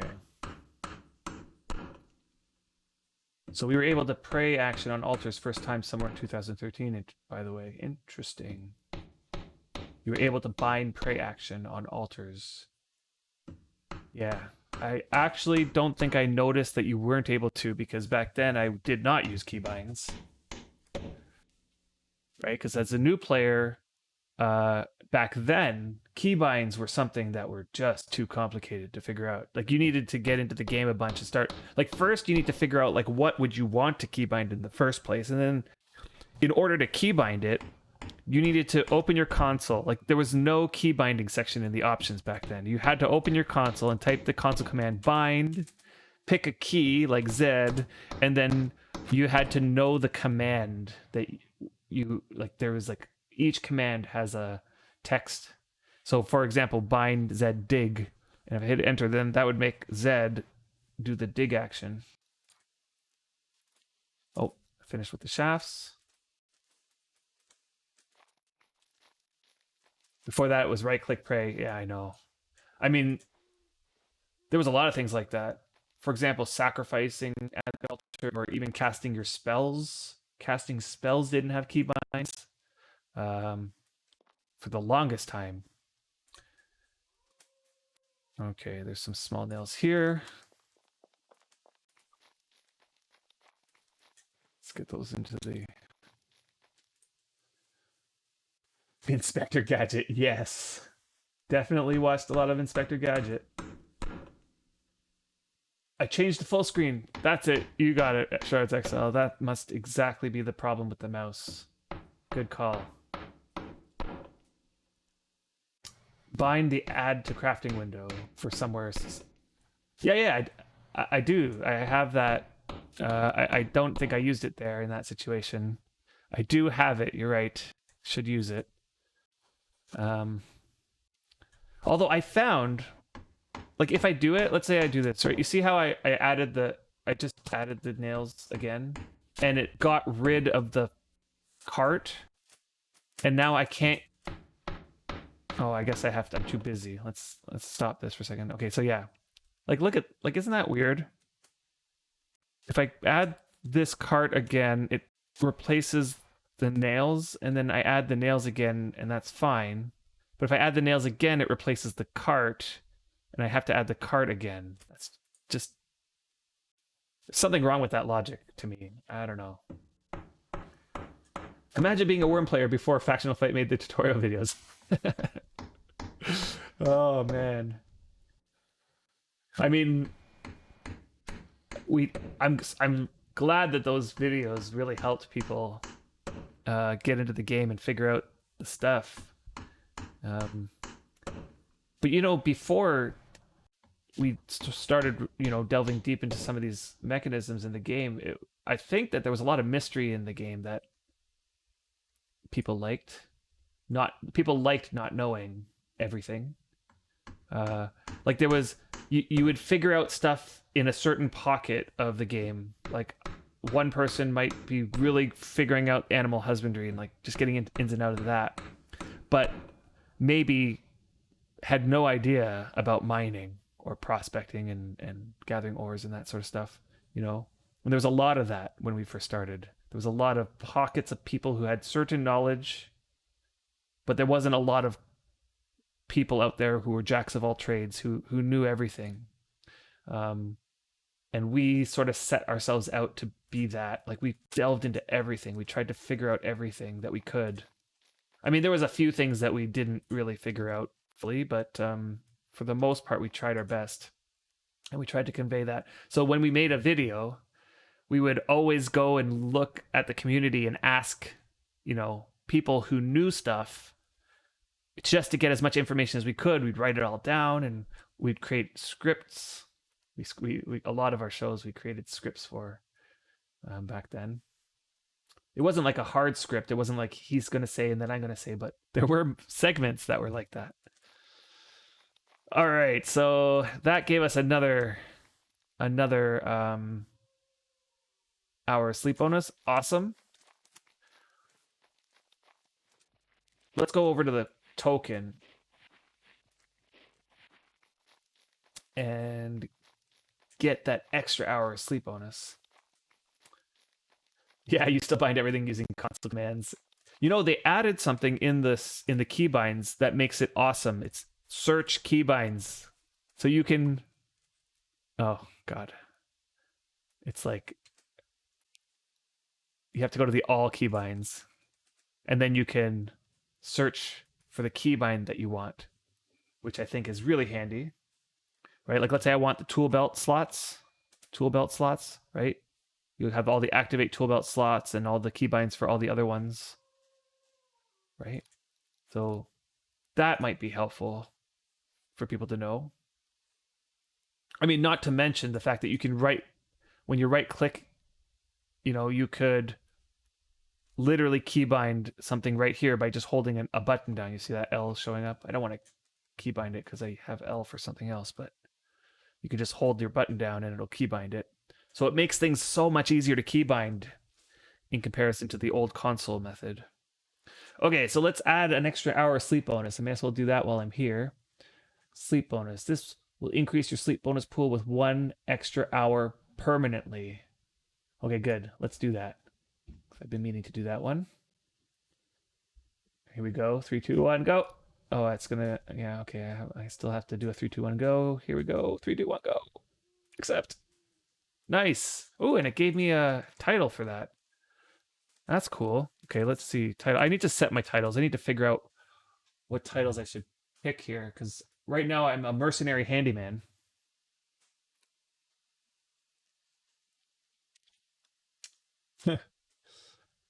Yeah, the holding down key binding is awesome. Totally. Let's see here. Commenting on the old Factional Fight videos. Brian's role-playing each episode theme was crazy too. I can't believe you did not laugh all the time. I know. Yeah, they were definitely hilarious. Some of the costumes he would... And what was funny was that a lot of the time, I wouldn't be able to see the costume, which is why I might not be laughing, right? Like, and like he'll get all dressed up and I wouldn't be able to see. And like there'd be a moment in the stream where I'd catch a glimpse of it because I might load up Twitch and just make sure that everything's going on, and I see he's all dressed up like that. It's like we went through so many iterations of how we streamed. There were times where I wasn't able to see him, and there's times when I was able to see him. Currently, we're back in a way where I can't see him anymore, so I don't get to see any of that. But with my new computer, I'm anticipating I'll be able to go back to being able to see him again.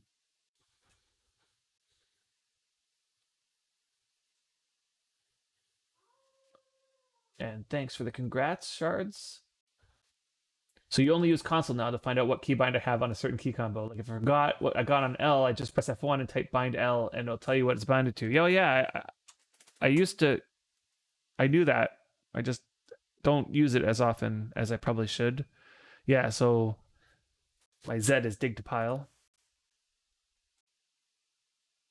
What's all my titles? You're belligerent clairvoyant. That's an awesome title combination. I definitely don't have a lot of titles to choose from on this tune yet. I am gaining them though, slowly but surely. But these are all my titles right now.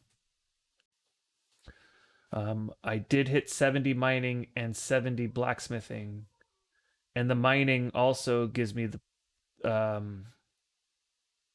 pickaxe, any of the pickaxe titles as well. I also have prospecting for prospector. Let's see. So renowned blacksmith, I just got that one yesterday. I just hit 70 blacksmithing yesterday. I do have rope maker for the 50 rope making, and then a bunch of fighting ones. And I'm pretty sure the what is it? The Rider of Lomanor, whatever it is. I think that's you get those titles just for being premium for a certain number of months, or is it months? Yeah, months. The priest episode of the meditation one, I was laughing so hard when I saw him. Yeah. Pointer marker. Yeah, let's do that. Pointer marker. Whoops. What is marker, by the way? Wouldn't it be better the other way around? Marker pointer? I am marker pointer.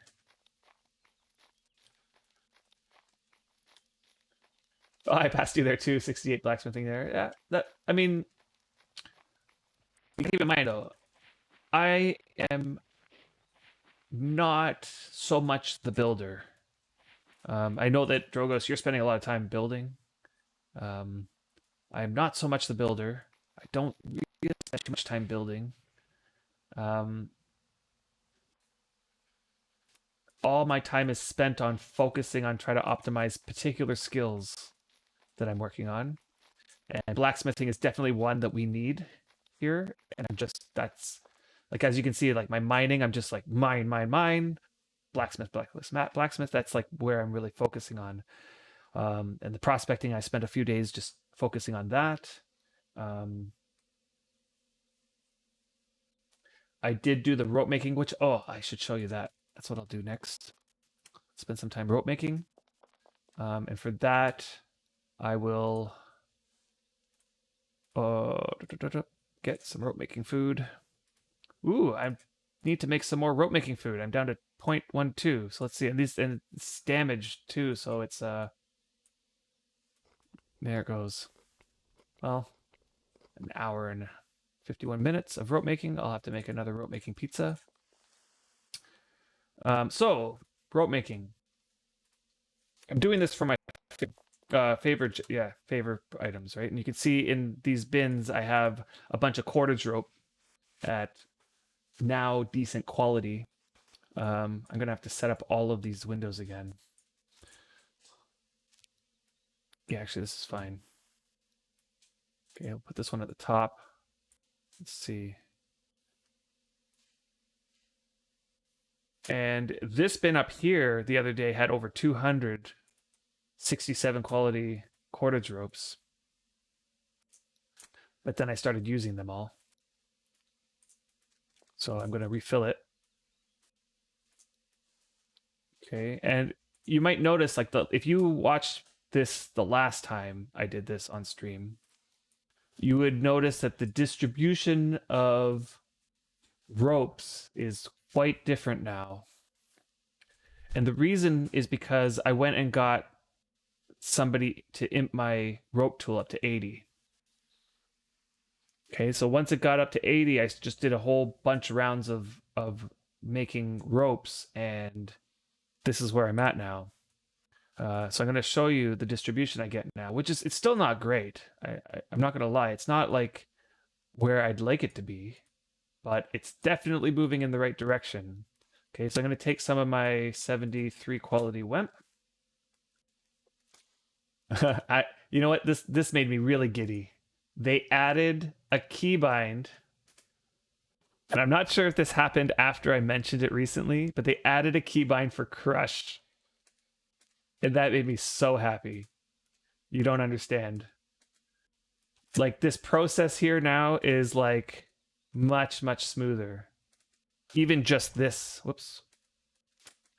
Well, as I say it, it's not smoother, but you can now crush WEMP like this. And it's not even that process. It's like the process of if you have a ton of WEMP plants and you want to transport it, it's way easier to transport it in its fiber because fiber has way less volume than plants.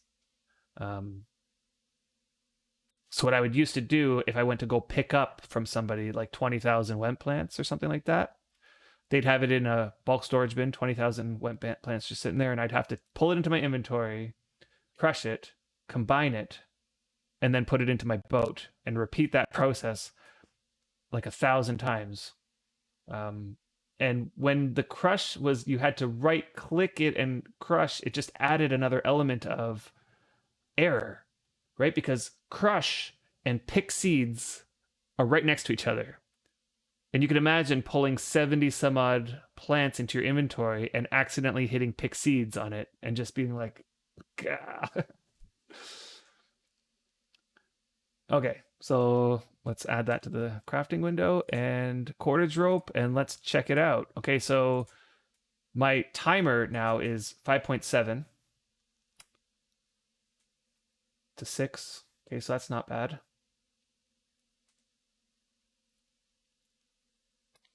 Third action is 7.8. And the last action is 8.3. Oh, and I'm being unlucky here, so a lot of these are going to be in the junk bin. But over time, over large numbers of these, I am getting much, much better results in terms of how many come out at max quality, how many come out at 50 quality. Yeah, you've done that, Tuxie. Yeah. Yeah. Okay, so let's see here. So Shards, you spent loyalty points for marker title for marker title. Oh, for the marker title. Okay, yeah. Marker redeem marks in the loyalty shop. Yeah. All of Brian's pizzas are 10 kilograms plus. Someone's been slacking. It's well, that might be a little bit true. To be fair, I did make a whole bunch of more pizzas for him recently. Adam's having a crush bound one. What drives you crazy, Sipaku, is the fact that binding combined does not work with fragments, right? Oh, you have to do it. There's a different keybind for binding fragments. That's so funny. Oh, right. There. Oh, I see what you're talking about. Like when you have like statue fragments, let's say, and you're like trying to put them together. Yeah. Sure is a different action since you don't match them together to combine. Yeah. Yeah. And I wonder if it's like if the default action button could somehow resolve that, you know? Oh, the horse over there packed that pile or that tile there. I'll have to go fix that. All right. So what's interesting here is that this round, and it is one of these things where I've made enough ropes to know that there are times when you'll get a nice distribution, like a lot of 70s, a bunch of 60s, a bunch of 50s. And then there's times where, for some odd reason, you just don't get that distribution. Even though you're making like 70 or 80 of them. Like I'll make 70 or 80 of them and like the distributions vary so widely. All right, Shards. You're welcome, and thanks for stopping in. You have a good one. Okay, these look a little bit better, right? There's a 60 and a 70 in there. Oh, followed by a 1, of course. And so this is what I would do. I would just sit here making ropes. I have another 1465 quality ropes over there, WEMP over there. Doesn't take too long to get through it though, I'd say. And as I get better rope making skill and as my rope tool gets better, like it has 74 WA on it, but as that gets higher quality and higher WA and my skill gets better, I know that this timer goes down to about 4 seconds. Hey, Beast Wolf. Is Worm Online a real game? Is this real Worm or fake Worm? It's fake Worm? Actually, I don't even know. What is real Worm and what is fake Worm? Yeah, and it's why people like imbues so much for rope making. 100%. I was ecstatic when they added rope making imbues. And I went and bought up a whole bunch of them on the old servers and put them on my Supreme rope tool. You know, it definitely makes a big difference to this distribution, I have to say, in an ungodly way, where every rope comes out at over 70. It's just like, just drool, right? Because this 70 quality rope, you look at the prices, gives you 13 favor. A 70 quality rope gives you 13 favor. Just think about that. How many of those ropes does it take to cast, let's say, a WA or something like that? You need only 50 favor to cast WA. And the way that favor regens now, it's like after your cast, it's like a couple seconds before you are at 8 favor. And then to get to 50 favor, you only need 42 more. So, what, 3 of these ropes will get you there? Pretty close, anyway.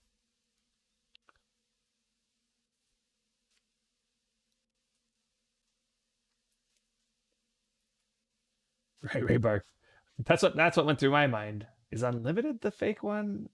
Is this, or maybe this one's the fake one? I don't even know. Right, Beastles. You had to log in on Chaos and dig every couple days. Building some dirt walls. Ah, the good life. You've been playing Phasmophobia. Is that a game?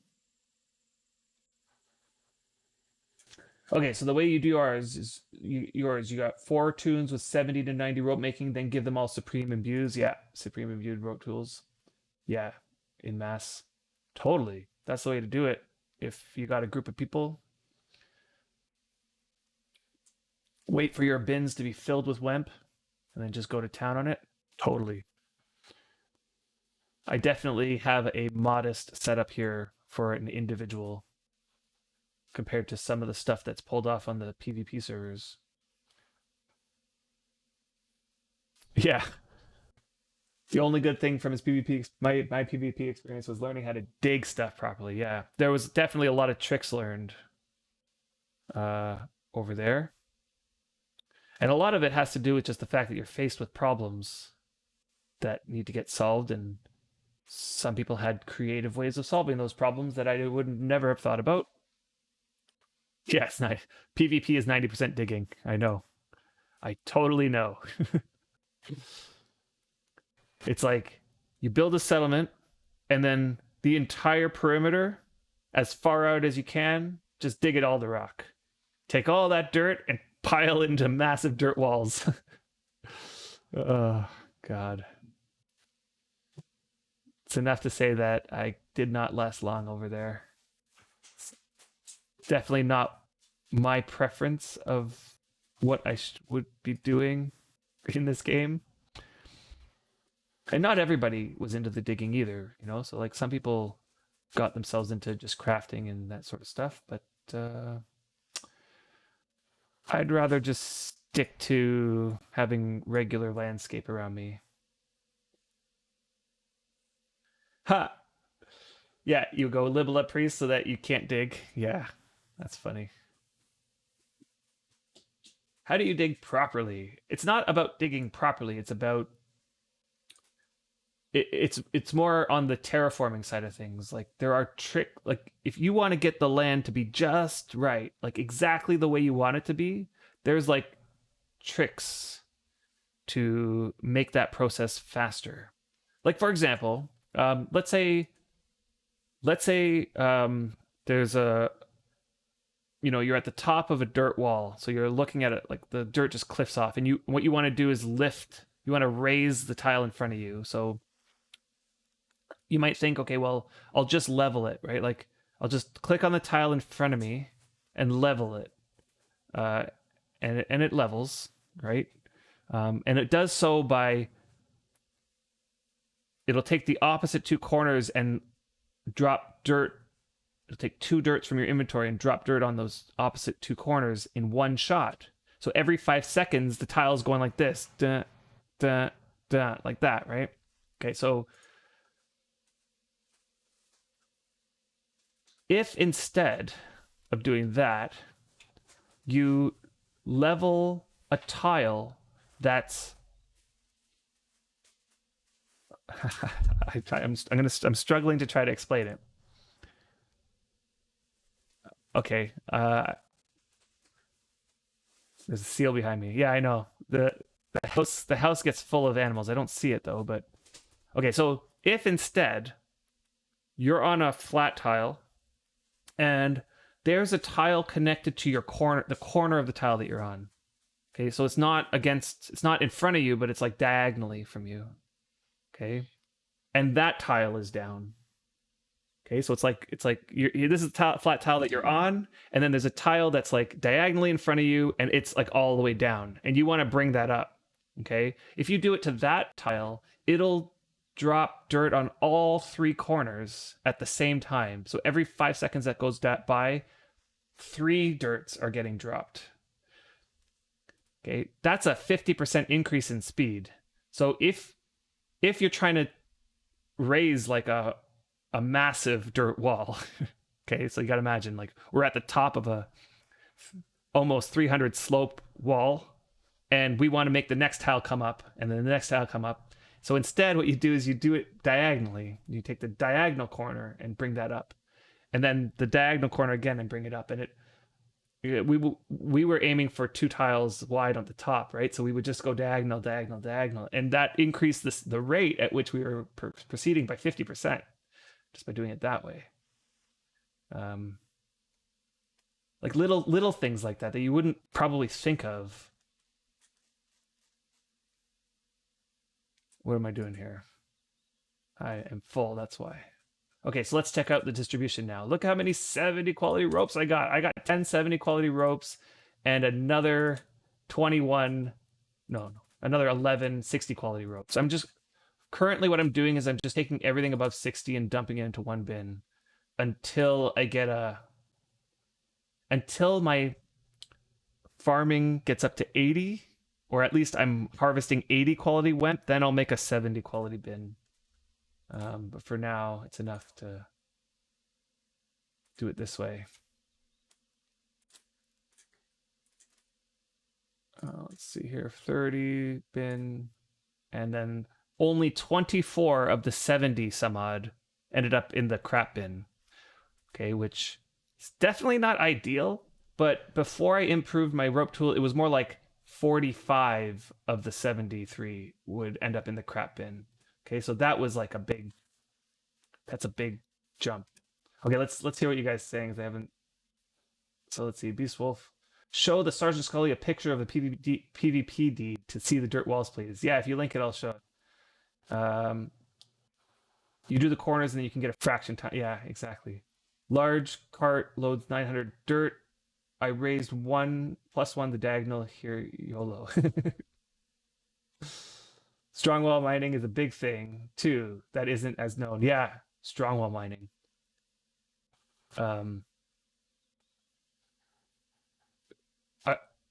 So are you talking about, you have rock face, right? You have a rock face, and instead of surface mining it down, you can open up a tunnel, and what that does is it takes one of the corners and brings it down, like like how the entrance of the tunnel ends up being flat. Okay, so if you have like a really slanted tile border and you open up a tunnel, it'll flatten that, and then you just strong wall it closed again, and then move over to the next tile, tunnel it open, it'll flatten that one, and then you strong wall it closed again, and it's like you can bring down hundreds of slope in one shot like that.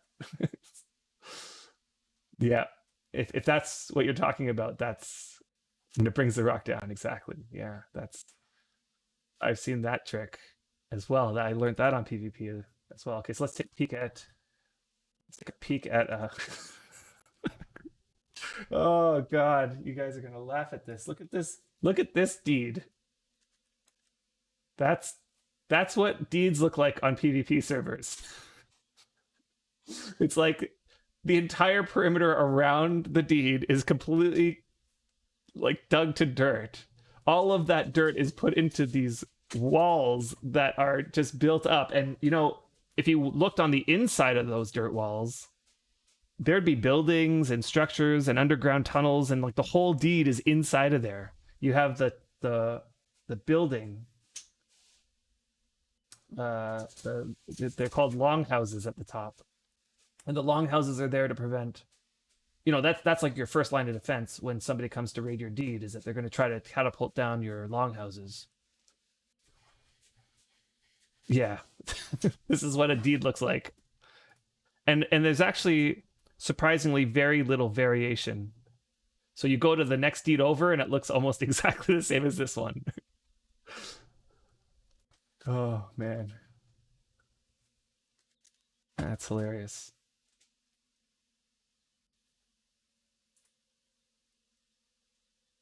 Yeah, that's dirt. Exactly, it's dirt. It's dirt, and they probably paved it with you know, a stone slab or something like that. Yeah, 300 slope probably. If it's not 300, it's probably like 297 or something close to 300, right? Because to get to 300, you need 100 digging. And if you only have 99 digging, then it goes to two. You can dig to 297 or raise to 297, right? And what people would do is they put a 300 slope dirt wall, like 297 or whatever it is, wall that is wide enough on top. So you need it to be 3 wide on top so that you can put another 300 dirt wall on top of that. Yeah, that's and maybe that one there. Let's take a closer look. Does that one there have that? I don't think so. I think that one's just a 297 or whatever, or 300 or whatever. But you can put another dirt wall on top of this dirt wall if you make it wide enough at the top, which takes an enormous amount of dirt, by the way. It's just a obscene amount of dirt. Totally crazy.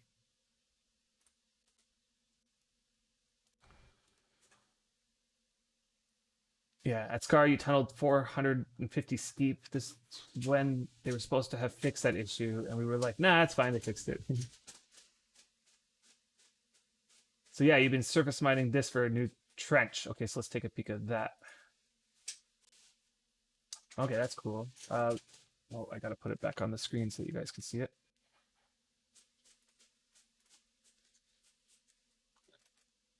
All right, yeah, yeah.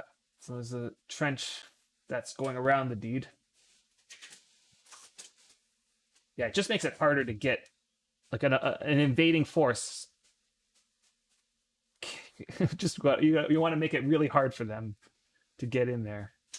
Yep.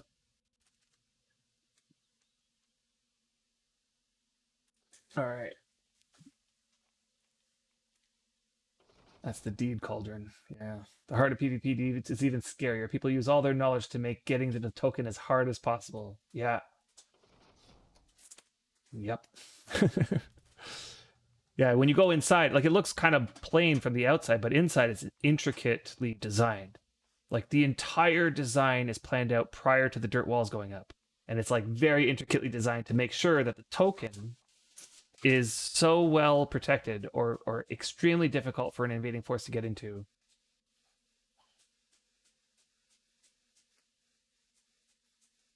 So one of them is 459. How do you get a slope 459 on a dirt wall? Strongwall mine. Okay, yes, yes. Strong. So if it's strongwall mined, which by the way is probably a lot more work to get that going than digging dirt, because you would have to first surface mine really far down in order to get to that bottom corner and then start working on that you know, strongwall mining. Okay, so here's another picture. Here's how homes look inside the deed. Okay, cool. Let's take a peek at that. giving away the PvP trade secrets. Although it's not really giving away much here, I say. So yeah. And again, it's going to be almost impossible to tell exactly what's happening here or what kind of structures are in place to prevent people from getting to the. But it's all going to be like very intricately designed. Every tile, every individual tile is going to be used for something or other. Okay, so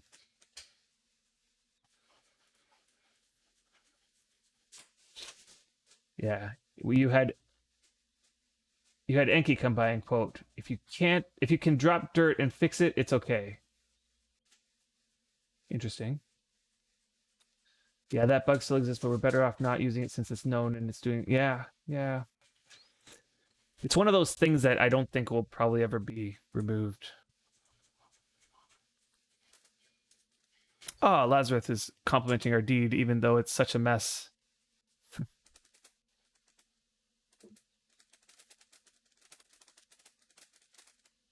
Thanks.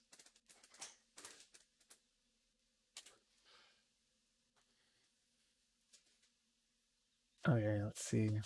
The Sergeant's Call, basically in Worm, if you run out of stamina, especially in PvP, you are dead, as you cannot block or parry. Yeah. So Tuxie is saying, I don't know anything about PvP. Why do people want to reach the token? Okay, so on PvP, if you go to somebody else's token, you have the option of raiding it or draining it, and you get the money that's in the upkeep. Okay, so on PvP, it's like the way that you wage war against other people is you go and try to drain their token, and you can steal their money. Dropping dirt on it is not fixing it; it's covering the error. If you erupt it after the dirt, then yeah, it counts as fixing it. Like I think what Beastwolf was saying is that currently the rules are it's not an exploit if you're able to drop dirt on it and it will fix it. Like it'll only be considered an exploitable bug if you can somehow mess up the land so that dropping dirt doesn't fix it anymore. So you've only so Sergeant Scully, you've only played PvE so far, so you haven't run into any issues with it. Yeah, yeah. Like the stuff that the issues that they run in on PvP are like due to the fact that people are pushing the game to the extreme ends of what it was intended to do, right? Because there's a lot of flexibility in the way the game is made, as you know, like the way that like there's a lot of options in how one goes about solving problems. And so what people have figured out is like if we do this particular thing, then it creates this particular thing that will protect our deed even better. And they just go to the ends to try to figure out exactly what's the best way. And sometimes those things are not intended. Like the devs did not mean that for that to be able to be the case. And so it's a common occurrence on the PvP servers that the devs step in and fix something or another. Okay, do the deed members just never leave their deed? No, they leave. There are secrets to how they can get out too. Yep, you can make secret entrances and passageways and through mines, of course, right? So an attacking force would have to trebuchet the building on the top of the 500 steep dirt wall so that they can climb the 500 slope to get there while fighting the defenders while managing their stamina. Sounds about right. If you can imagine that. And if you can believe it, it's has been successfully done. There's a legend of the Battle of, was it Kiara? Was it Kiara that got completely decimated by MR? They catapulted all the longhouses on the top. They flattened all of the dirt walls, destroyed every building on the deed, and covered the entire place in sand and made it a desert. Completely erasing that deed from existence. It was quite insane. Yeah, Enki made us swear we would never do it again, though. Yeah, right now I'm on the new servers. Yeah, of course. No, I'm on the old server. I have a much better rope making setup. This is the new servers. Yeah, the Halloween event happened, and I got a pumpkin shoulder. I spent a long time trying to get a second one, but man, did not. I should show this is Emu's bit of a PvP. This is the Kiara one. Yeah, that's the Kiara one. Or is it Sparta? That's what it was. Sparta. I don't know if I'm going to show it. You guys can click it and watch it if you like. It was Sparta. Yeah. I mean, that video shows the whole thing and what the end result. And it was a huge undertaking. And that was back when Bloody Drongo was a huge PvPer, and he was definitely a big part of that.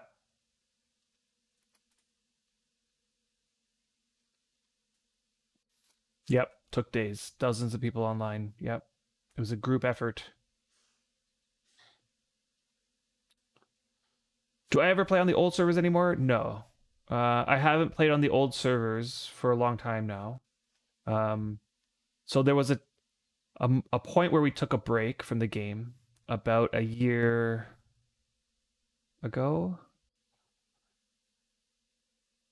maybe more than a year ago. Actually, it might have been a year and a half ago, and then in around December of last year, or whenever it was, when they announced that they're going to launch on Steam, I made the decision I'm going to just wait for that.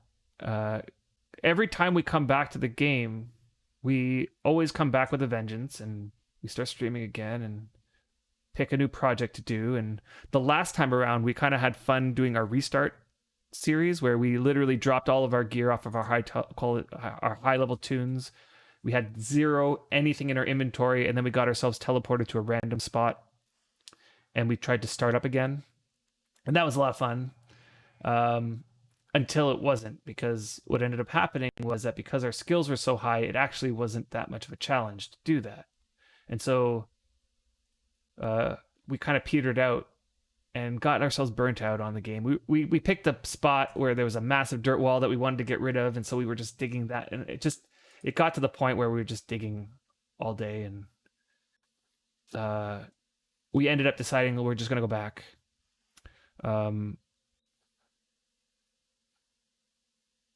I can't remember the exact sequence of things, but at some point just before that, we released the Labyrinth. We had the big Labyrinth event, so that ended that saga of our journeys. And then when they announced that the new Steam release is going to come with a bunch of new servers, we were like, that's exactly what we want to do. We want to start again. We want to play this game, from the beginning again. And so we held out and we waited and waited. We did a bit of we did come back a little bit to the old servers, but I wouldn't even call it playing. We weren't grinding or anything like that. We weren't building anything. We were just messing around. We created a bunch of new tunes and practiced our beginning skilling again. What kind of what would the order of things that we would do at this time around, and what kind of strategies would we use to get our skills up, and what skills we would get up, and that sort of stuff. And we just played around with that for a while before the Steam launch. And then once the Steam launch happened, we were just fully invested.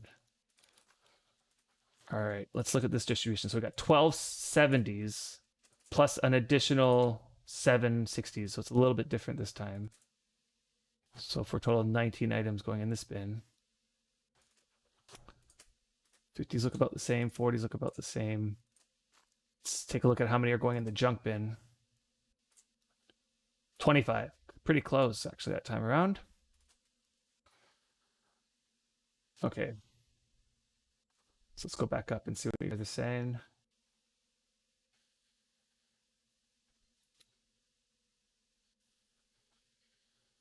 You spent 2 months building Deathfall, and then MR guys came and leveled it in a day. Worm is beautiful that way. Yeah, it's horrible. This is one of the things that led me to not continue on the PvP servers. Like I'm thinking to myself the whole time we're building this dirt wall, like we're putting so much time and effort into making it. And then you see a video like that where all of your effort is leveled in a few days, and it's just like, I'm not sure I want to invest my time doing this anymore. I'm gonna go back where I can build stuff and I know it's gonna stay around forever. Well, almost forever, as long as I don't forget to put upkeep in it.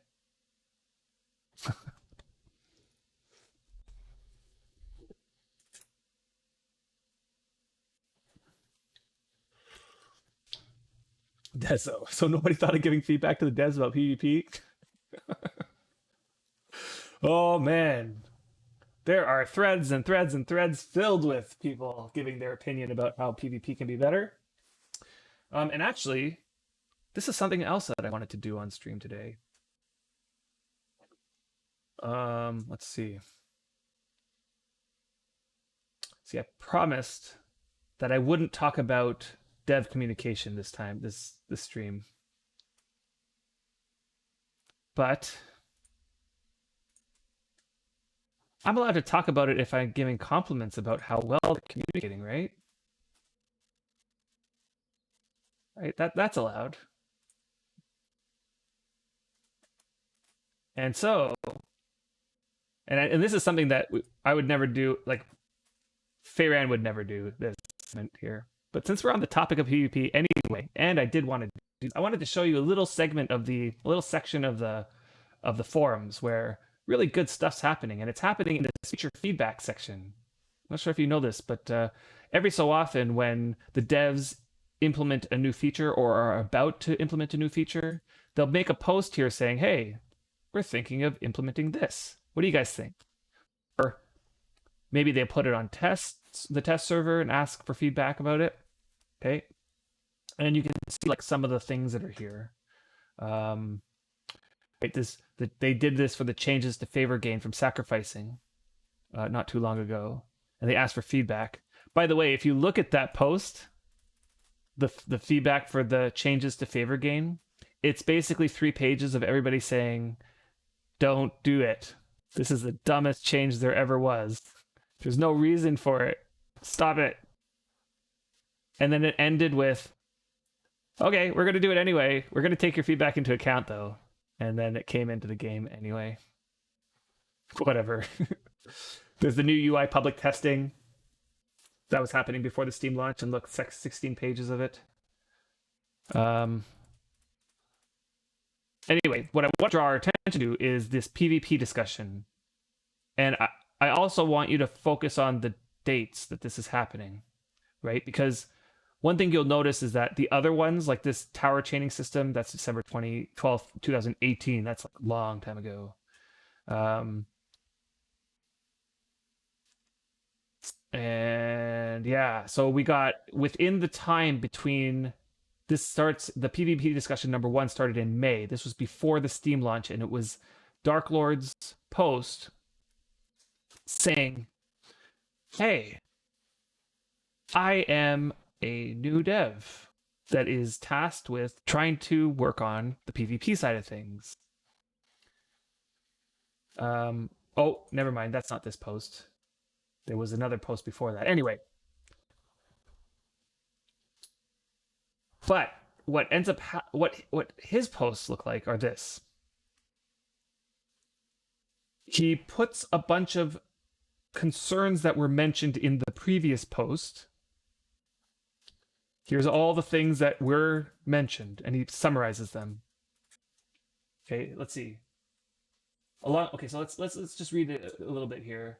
We're making a dedicated discussion thread for upcoming PvP-related changes to provide players sufficient warning and time for some feedback. Alongside this change, I wanted to address some of the concerns raised by players in the patch note thread. I gave my original notes via retro, but it is clear that a more in-depth discussion / explanation is needed. Addressing concerns mentioned. Healing enchants did not receive the resistance penalty changes as they require you to be doing active weapon damage, blah, blah, blah, blah, blah, blah, blah. Okay, I'm reading this stuff, not really understanding it because I'm not really 100% up to date on the exact healing resistance mechanism, but it basically boils down to if you get healed once, it'll work fine, but the next time you get healed, you have a little bit less healing happening to you, and the more times that you get healed, the less it's going to heal you, and that's to make it so that you can actually die. Because in PvP, if this wasn't infect, somebody's hitting you, all you need is a priest behind you healing you, and you'll never die. Okay, so there's this mechanism that basically makes it so that you need more strategy than just mass healing. And again, it's just about, he's mentioning like concerns about that mechanism.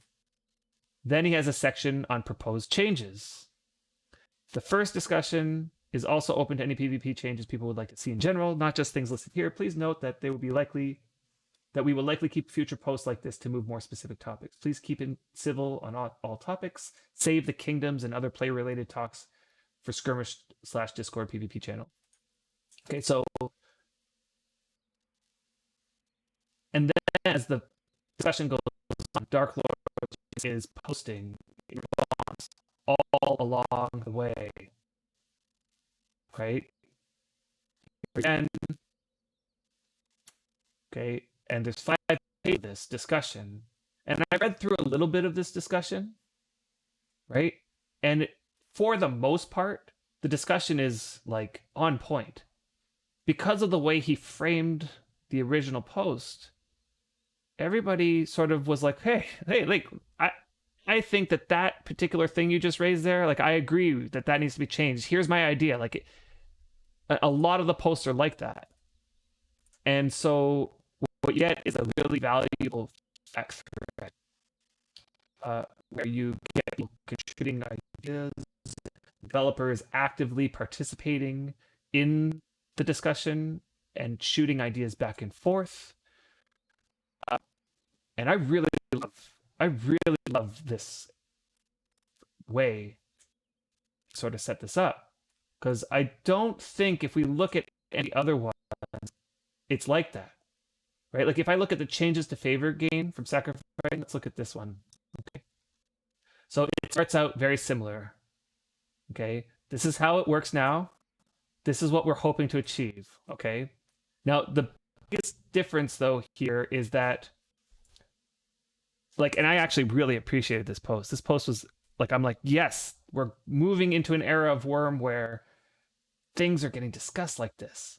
But like, the only issue though is that these things here, if you knew much about the favor mechanisms and stuff, and you look at, here's what's going to change, here's what we're trying to achieve, these two didn't actually align up. Like, if you change these things, you actually don't achieve these things down here. And a lot of people comments were pointing that out.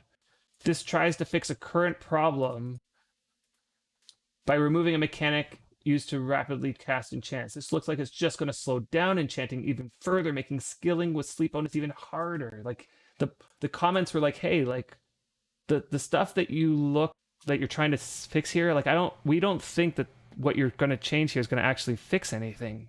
And that should be like, that's the reason for these feedback threads, so that you could say, hey, we're thinking of adding this stuff, what do you guys think? And the players respond with, this is what we think.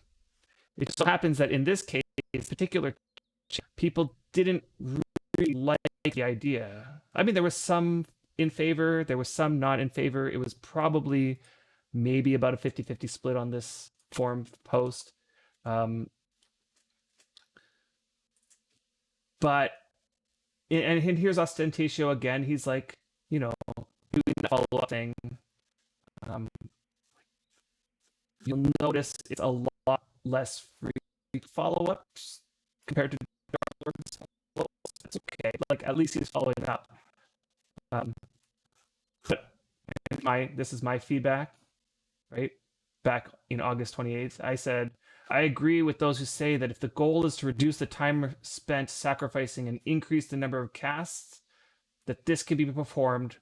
And to increase the number of casts that can be performed per hour, then the best way to do this is to reduce the sack timer. I do, however, have a sneaking suspicion that this is not what the devs have as a goal, which I still feel like that way. I feel like it was trying to fix something that wasn't actually said in the original post. Anyway, this was before I understood a lot about what was happening here. And then I went on to say, Ost, can you be more clear about and or fully disclose the intended goal of this change so that people can provide suggestions that the devs would actually consider? Because a lot of people are providing suggestions without really knowing what the actual intended outcome should be. And my final point here was I honestly felt like it was a bad idea to increase, like put in things that makes it easier to cast, that makes it so that you can cast more in a shorter period of time. I felt like that would cause an imbalance. And I was saying this in particular to the new server balance. This was on August 28th. The new servers had been open for a month at this point. And I felt, oh no, wait. Oh yeah, about a month. Yeah. And I felt like if you make a change that makes it so that casting goes faster, then we're just going to more quickly flood the market with higher level casts. And if you see what's happening right now in the numbers, it's basically that has been whatever. Okay, so then I'm just going to point it to the end, right? Because I think here there's a lot of people were basically saying like these types of things, like what is going on? Why would you even do this? Right, and obviously, like you're not really going to remember too much just from my perspective. And the ending post, so far, Ostentatious has only responded once up to this point. We've received a lot of good feedback in this thread, and as this thread appears to have run its course, it will now be locked. Several valid concerns were raised with the proposed changes, so we'll definitely be making some adjustments to them. By the way, the adjustment that they made was they lowered the sacrifice timer, in addition to all the things that they were going to do anyway. And there was a little bit of tweaking about the mechanism of the oversacking decay after a month of it being put into the game. But anyway, so later almost, he says, since there's been a lot of questions regarding how this feature will be implemented, we decided to give you some further details before it goes live. And like this was the first time we all found out that it was actually going to go live. Up until this point, I honestly thought that the way that this thread was going, that the devs were going to scrap the idea because the feedback was seemingly overwhelmingly in the negative direction. And so I really did think that they were going to scrap it until this post came and it just said, hey, we're gonna do it anyway with these changes. But nonetheless, I honestly felt like that post was a good post in the sense that it was something that the devs put to the public. Like, this is what we're thinking of changing. Here's, our thoughts on it. What do you guys think? Everybody's responding with what they think. And it gives the devs feedback on what the player base, like how that feature is going to be received when it gets entered into the game. Okay. I hope that this pattern continues. It's definitely continuing with the PvP, right? So we have the Dark Lords posted another PvP discussion on September 23rd, and that post is 11 pages long. I'm curious to know if I take a look at that 11th page, what Dark Lords posting. It would be impressive if it was. No, let's look at the page. He is posting. Oh yeah, there he is. On December 9th, over a month after the post was made, the original one, he's still engaging with the community here about what he's working on, what he's doing, what his thoughts are, to people's stuff. Okay, I better go back to what you guys are saying because that's been a while since I've been able to peek at that. All right, Beast Wolf, sorry I missed that you had to get going. Okay, so let's see here. Problem is either the players or the devs, but something seems broken here. Thank you for the picks, PC. Okay. It's not really broken, it's just a result of PvP being won by some party, but there's no endgame or winning condition in PvP servers. If you think something is broken, then basically it's that. Then it's basically that.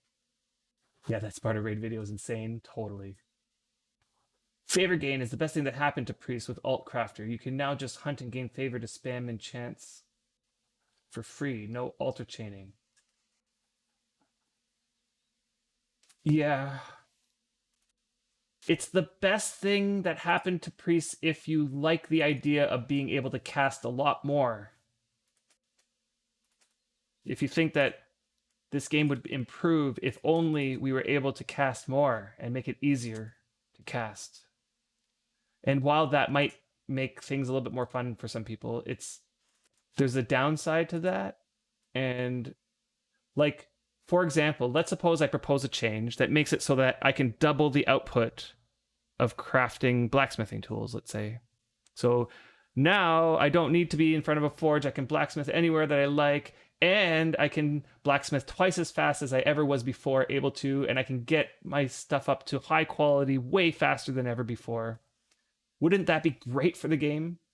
And you might think, yeah, for a little while, right? Because you're gonna come into the game and be like, yes, I can craft stuff really fast now. Makes it so much easier.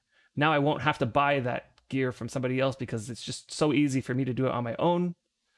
And then you get all your 90 quality tools and stuff, and then you kind of run out of stuff to imp, and then the game starts becoming boring, and then you stop playing.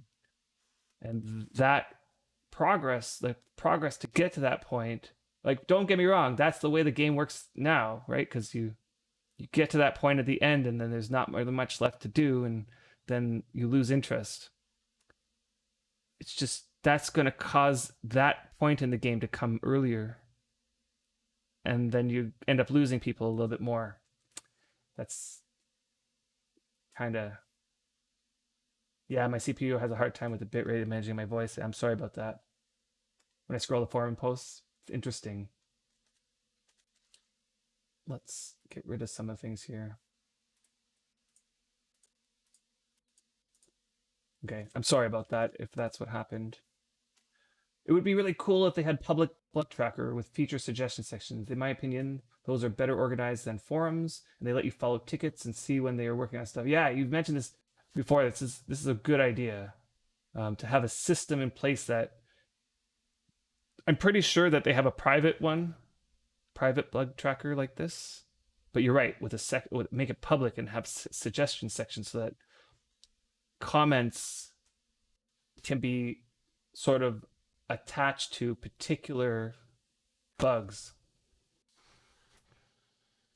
Okay, that's only because several knew about the linking and passive regen of favor, but remaining quiet about it. While the devs imagine people sacrificing for 100 favor, then sacrifice again, but never consider the passive regens or linking part as passive favor gains with no need to generate favor materials.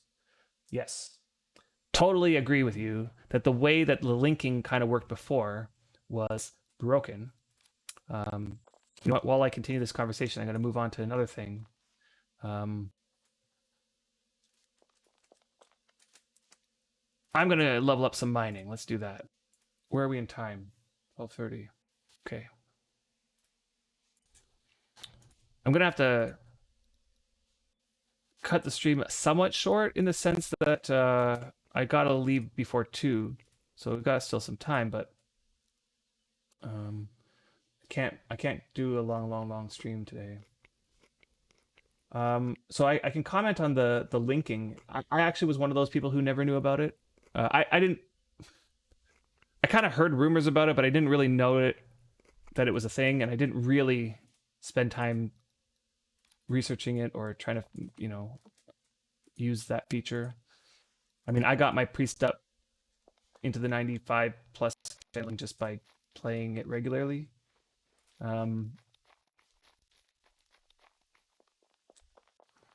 But that's not to say that there was a real problem with the way that it was working. I honestly don't think it was that big of an issue to keep the linking the way that it worked in the game. I guess the devs felt like, right, like I can only imagine that the motivation was they imagine there's a new server opening up, and if people have this capability of linking many priests together, get that natural favor regen instead of having to sacrifice favor, that this is going to cause an imbalance between some of the players who know this strategy and compared to those players who don't know the strategy. I'm not sure if the solution that they came up with changed the fact that the people who know how to level up priests can get it up really fast anyway, right?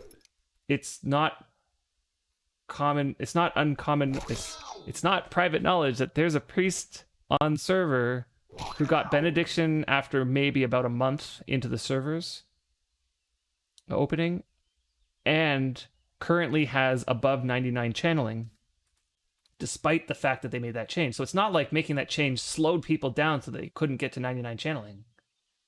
Like getting 99 channeling still is easy if you spend your time and effort towards it. Well, that's a good pelt. I'll keep that. Good is relative though, of course. So I'm not sure if like the change actually fixed the problem of people speeding all the way up to 99 channeling.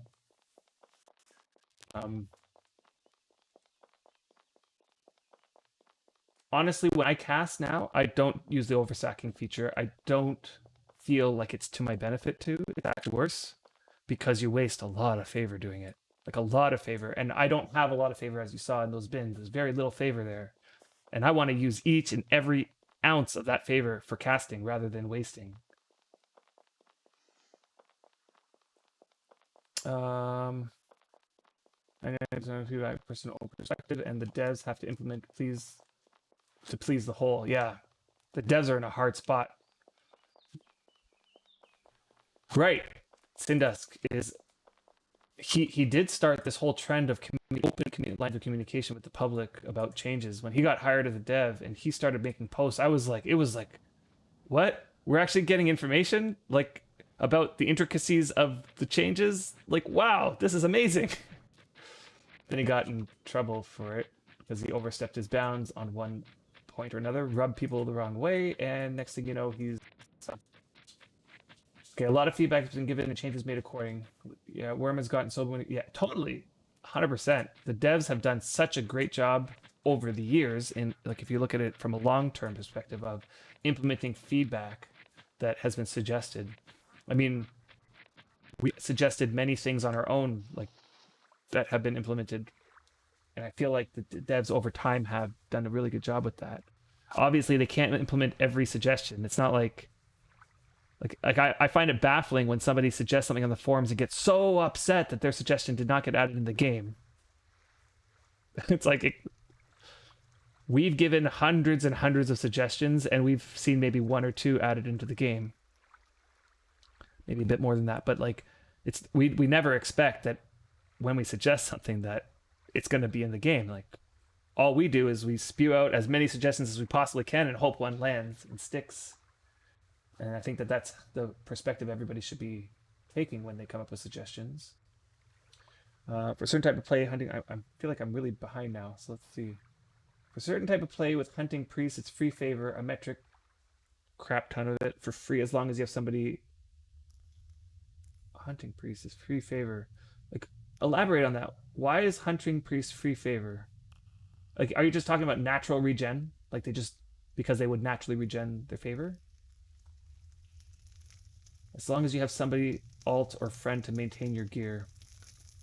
They did that on Epic too. Fast skills, fast actions, and fast imps, and it's dead. Yep. Case in point. And they had no value to items. Yeah. But that was for another reason.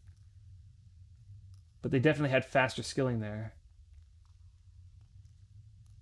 I mean, that's PvP, Dezo. Like, people choose to play on PvP so that they would get an alert on their phone at 2 a.m. saying your deed is getting raided. Like, get on. That's part of the experience of it. Yeah. Imagine how great Worm could be if they could have a full paid dev team. Yeah, I know. Hey, Wilkifer, John Wilkifer, welcome to the stream. You just heard about Worm Online and started the download on Steam. Is there another game that could be somewhat compared to Worm Online? Yeah, no, not really. Well, yeah, maybe. Have you ever heard of the game Life is Futile? Life is Futile. That's a game similar in style. Some people have compared this game to Ultima Online, except for in 3D mode. Um, okay, Ultima Online is another one similar in the way the skills work and the open-endedness sandboxy of it. Another game that might be somewhat similar is like I guess there's no other one that's really exactly the same. It has a similar kind of feel to Eve Online, in that it's an open-ended gathering type game. Except for, of course, Eve Online is in space and this is medieval. Similar to RuneScape, yeah, in the sense that you kind of like can skill up anything that you want and it's open-ended in that way. But RuneScape was very limited in a lot of other ways. Yeah, exactly. Depends on what parts you compare, right? Right, exactly. I hope you enjoy it too, because I really love this game. I've been playing this game since 2012, so it gives you an idea of how much joy you can get out of this game if it is the type of game that you like. Um, okay, let me get started mining here so that I can. I'm going to turn on the forge. So let's see, I got some kindling here. And I'll show you how I scale up my mining. So just a moment ago, I ate some mining affinity food. So I got 6 hours of affinity food, and filled up my bars. I'm going to turn on my sleep bonus. Oh, what am I doing here? I'm going to turn on the forge. Let's see. We got a 42 quality forge here. And I am going to mine out some silver. It looks like, oh, which BSB should I be putting silver in? Where's Cats to help me out here? Okay, let's fuel up the forge, make it last long, and then let's go to town on this vein. Okay, so I'm going to use my skiller pickaxe, which is currently 1 quality. I just thought of something. I kind of wanted to improve that a little bit. But I don't think I have iron here. I'd have to go back to the other D to get. I wanted to give it a little touch up because silver is not currently at the right difficulty for my skilling with a 1 quality pickaxe. I'm only going to get, with this 1 quality pickaxe, about 40% of my actions are going to give me skill. Which isn't terrible, but it's not great. I want it to get up to about 50% of my actions. Epic topic. Are we talking about mining? It's an epic topic. No other game is truly like Worm. It's really a truish sandbox experience in the sense of all regenerated and regrows. Oh yeah, okay. So everything regenerates, everything grows in one way or another. You get to do anything from nothing. Yeah, I'll keep talking about this. So John, don't go away. I got this, but I'm just debating on whether I'm going to go improve my pickaxe, but I think I'll just deal with it. Okay, so let's get started on this. And I'm just going to queue up my actions. Okay, so I'll watch my skill gain go up. Currently, you can see on my skill bar, I have 0, 0, 0, 0, 0, 0 gains in there. There, I just got a gain. Okay, so we'll keep track of that. I'm going to have the forge open, and I'm going to have this pile open so I can shovel the ore into the forge. Then when the forge burns it down, I'm going to put it in the BSB. Okay, so let's talk about Worm and what it is and why we love it so much. And you guys can help out, just as Dezo did, in the chat to help John get a sense for what this game is and why he should give it a shot, at least. Because it is one of those games that is a special gem. And there are people who play this game who have been playing for even longer than I have and who are just so in love with it that this is their one game, one and only. They play it every day. Okay, so let's see. Raybarg says it's because PvP people are wussies. Okay, where did the PvP topic come back? I didn't even see. Oh, it's the comment. Not all players can live like that. to play at any time. It's okay. And it was the comment about getting up at 2 a.m. to defend your deed. Right, and they gang up in huge numbers, either don't want to put in the effort over the time. Over time, competence hierarchy swallows all wussy PvP players and becomes the biggest group who makes sure no small groups can survive. Yeah. Yeah, that does happen on PvP servers, which is why I do not play there. I play on the PvE servers for this particular reason. One of them, anyway. Okay, so... yeah, mining gains. Skilling mining, yes. Okay, so... but I do want to talk about why I love Worm so much. Worm is like a true sandbox MMO. Okay, so you put those words together and already you're talking about such a rare gem of a game. Okay, true sandbox meaning you can do anything and there is no direction in which you should go. It's so open-ended. You get spawned into the game, you have a bunch of tools in your hand, you have a bunch of ways that you can use those tools to interact with the environment, and there is no direction from the game as to what you want to do or what you should be doing.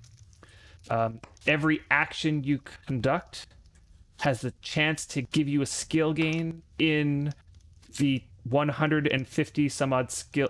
Actually, I don't know if it's 150, but it's something in that range of the number of skills that there are. Many skills have sub-skills, like swords will have long swords, short swords, two-handed swords. Every time I have a long sword in my hand and I swing it at an enemy, it has the potential to give me an increase in the skill level of that item.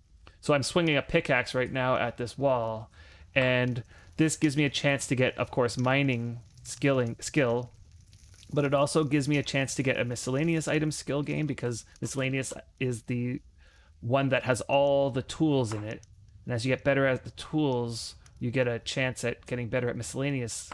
And miscellaneous is a skill that I particularly want to get up because it is used for compass making, and so like I get this up and I get better at making compasses. It'll also give me better pickaxe skill, and as I'm repairing my pickaxe I get better repair skill. It's just, that's one of the things that I love about this game, is that it's just you do stuff, and doing stuff is what gets your skill to go up.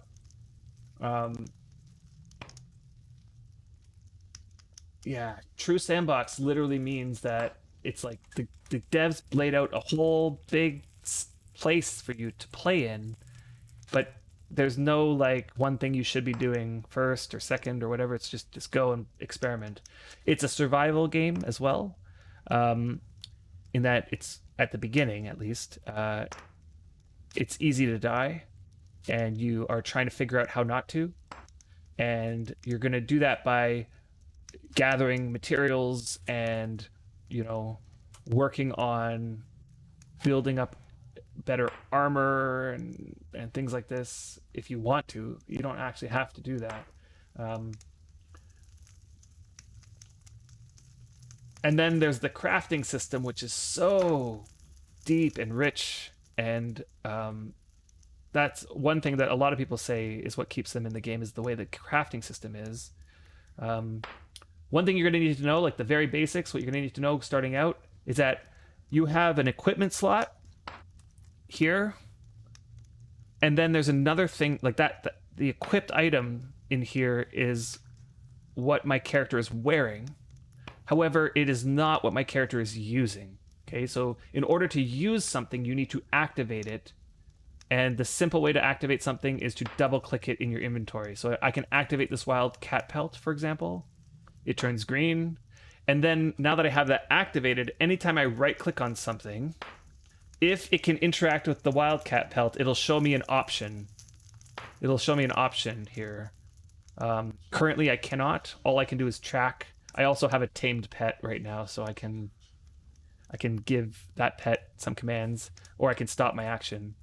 But if I activate this on something that it can interact with, so for example, this rope tool here needs a cat pelt to improve it, and I right click, it'll have the polish option, because the activated cat pelt on this rope tool, if I did do that, I'd start polishing. Oh, I need to repair it first in order to polish it. Let's say I polish it, and it'll start polishing. I'm not going to complete that action though because I'm a terrible carpenter, and I would just ruin it if I tried to imp it. Okay, so and that's actually one of the only things that you need to know is that at the beginning, just activate by double clicking and go and try to right click on stuff, right? So right now, if I take my pickaxe that I'm using here and I right click on this, I have the option to mine, and there's a bunch of options here: mine up, mine down, and just mine. So right now I'm just mining.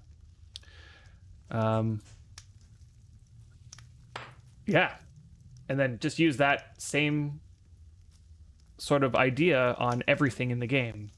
Okay, so the devs sort of programmed it in a way that allows you to experiment with what you can do, and a lot of it is just trial and error and reading up on strategies to get better at stuff.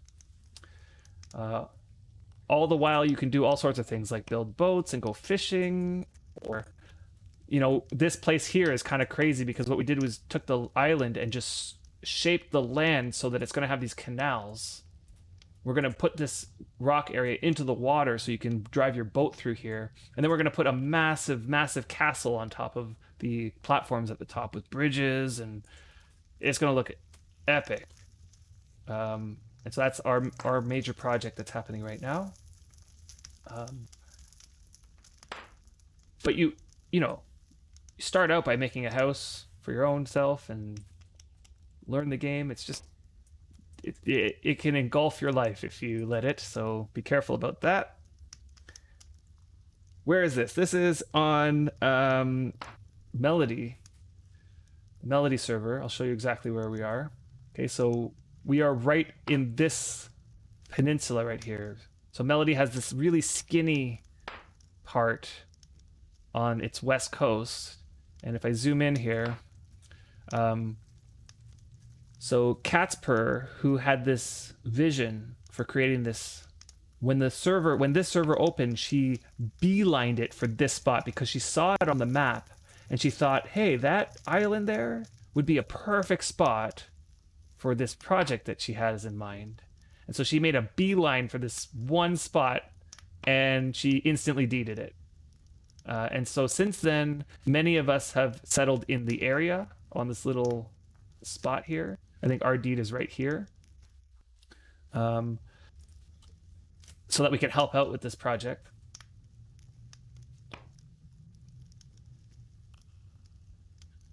How do I play this game while balancing real life? Good question. Very good question, actually.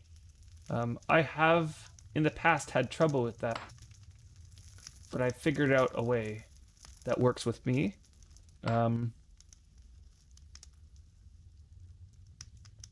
I prioritize my family first, although my wife sometimes thinks I don't. But like I always in my mind I think like prioritize my family first. I also have a full-time job that's really demanding. And so I'll let myself play in the evenings for a bit. I want to make sure like I have certain things that I want to get done every day, like for example the farming, which takes about 30 minutes. So there's some days where I'll log in, I'll just pray, do my farming and log out. And that's my play for the day. And then there's some times where in the evenings I can, I'll play a little bit more in the evening. Let's say like I definitely spend time with my wife some nights. So like some nights it's just that, and I make sure that we have that time together. I make sure that I, spend time with my kids and read them books and watch TV shows with them and stuff. But then I'll give myself some time to play, and I probably could do better at work with balancing work and Worm, where I could spend more time on work a little bit, but I spend a lot of time on work as it is. And so I use Worm as sort of like a decompression from that to sort of re-energize myself for work. Yeah, teach my kids to do the farming. I mean, my son likes Worm.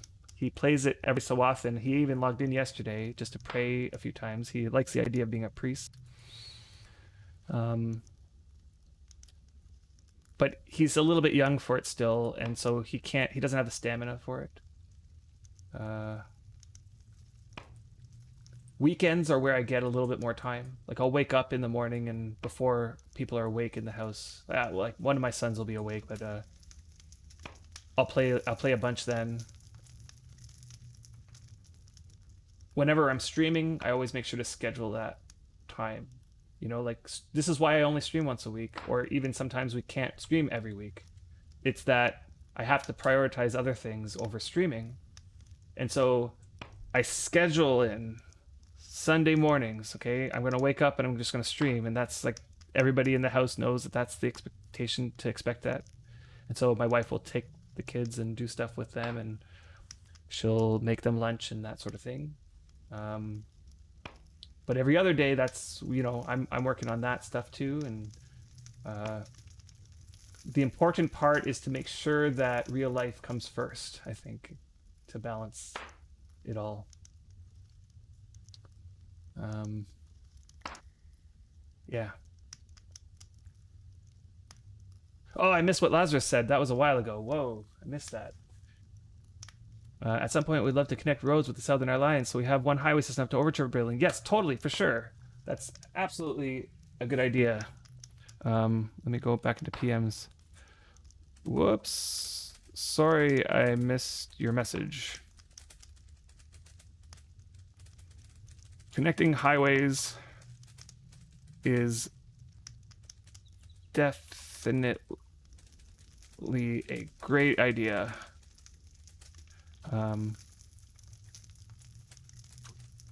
We will be, I'd like to help out with that at some point.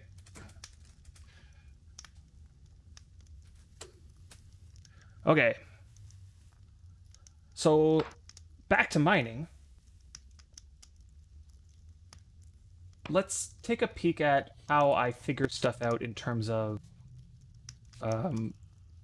what is the best way to go about doing this. Okay, so the first thing is I use a tool called Grinder. Let me see if I can find it here.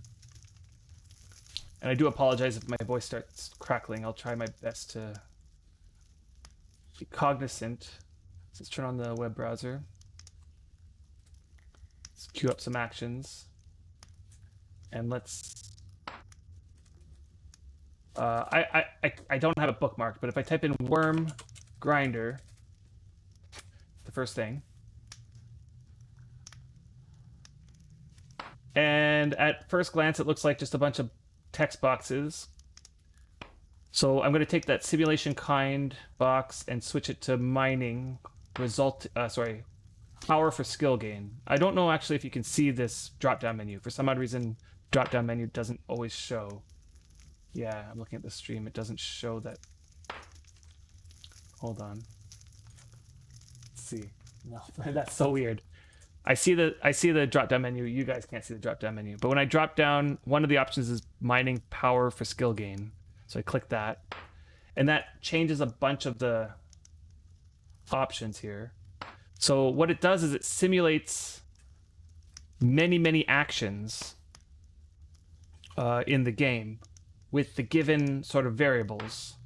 And it gives you the output of what the outcome of each one of those actions were. And it consolidates it into a table. I've shown this many times, so many of you probably seen this, but I just want to make sure that it's clear how I'm going about making my decisions here about what quality pickaxe I should use in this particular scenario. So you put in your mining skill. My mining skill currently is 78. And then you put in your pickaxe skill, which I can double check, but it's just a couple points above I'm going to put in 80. Let's see. It's 79.7, which isn't going to make much of a difference. 79.7 I can put in there. My pickaxe quality, I'm just going to put in 1 because that's what I'm using right now. And then the vein difficulty, it shows you all the difficulty of the different kinds of veins. And I'm on silver, so the difficulty is 35. And when I hit submit, what it's going to do is it's going to simulate 50,000 actions, and it's going to output them on a graph like this as a tally chart, or what would you call it? A bar graph or something like that. Each bar represents the number of actions that came out at that particular roll. So I've said it before, every action that you do in this game has a hidden roll that you don't get to see that's between negative 100 and positive 100. So let me zoom in here on the bottom here. You can see the axis goes from negative 100 to positive 100. And on the y-axis, it's the percentage of the rolls that came out at that particular outcome. Okay? So what you can see is that my majority of my actions is hovering around the 0 to 20 mark, which is actually not bad, because you gain skill if the outcome of the action is between 0 and 40. Right? Between 0 and 40. So what you want is that this bell curve is centered around the 20. Okay? Currently, my current setup has it slightly lower than that 20. It's slightly lower. Okay, so that's what made me feel like maybe I should improve my pickaxe, because I already knew this bell curve for this particular scenario because I put it in a bunch of times. And it leads me to feel like I need to increase my pickaxe quality so that the outcomes become a little bit better, so that it centers around this 20, so that the majority of the actions end up between 0 and 40. Okay. Then in this box up here, they give you some important information. So the skill gain one is the one that I'm interested in for this particular purpose, and that is the percentage of actions of the 50,000, what percentage of them gave you a skill tick? Okay, and that's the important value. You want this number to be 50, if possible, if you have the ability to adjust things. Like, for example, I have the ability to increase my pickaxe quality, for example. So I can, let's say I imp this to 10, let's say, okay, and let's rerun the simulation. Okay, and that increased the amount of skill ticks to 50%. So 50% of the actions would give me a skill tick if I increase my pick quality to 10. And you see that the distribution sort of shifted up to the right a little bit. And you can run this a few times just to see what the variation is. So you see sometimes it's above 50, sometimes it's below 50. Okay. If I increase this to 20, then it increases the percentage skill ticks to 52. Okay. But you'll notice that, yeah, and it's like actually right sort of centered around the 20. Okay. This is the optimal situation. 52. You'd be lucky if you can find a spot that's 53. But 52 is usually like the sweet spot, the optimal amount. Let's go up 22. Yeah, that was a slight bit higher. So it's close to 53. Okay, so if I increase my pickaxe to about 20 quality or 21 quality or something like that, I'd be getting more skill ticks. Okay, now whether that translates to more skill, that's another question, because as the quality goes up, the action timers go down. And as you probably know, the longer the action timer, the more skill you're going to get each time you get a skill tick. Okay, so let's go back to the game now.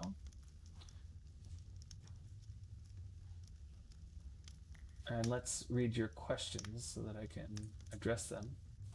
Okay, so you can select from 0 or 1 to 39 to 40 on the graph. Right. Yeah, okay, so Dezo, you're teaching. Yeah, but the graph then has that little box at the top that summarizes it all for you, so you don't even have to do anything like that. Oh, and Lazarus responded, that would be wonderful. Uth helped pave a huge part of it all, the way to the bridge. We've been working on the steps and our land up to the Alliance border. I don't know how many cat's eyes that man has laid into the pavement. I definitely need to work on our section of the road.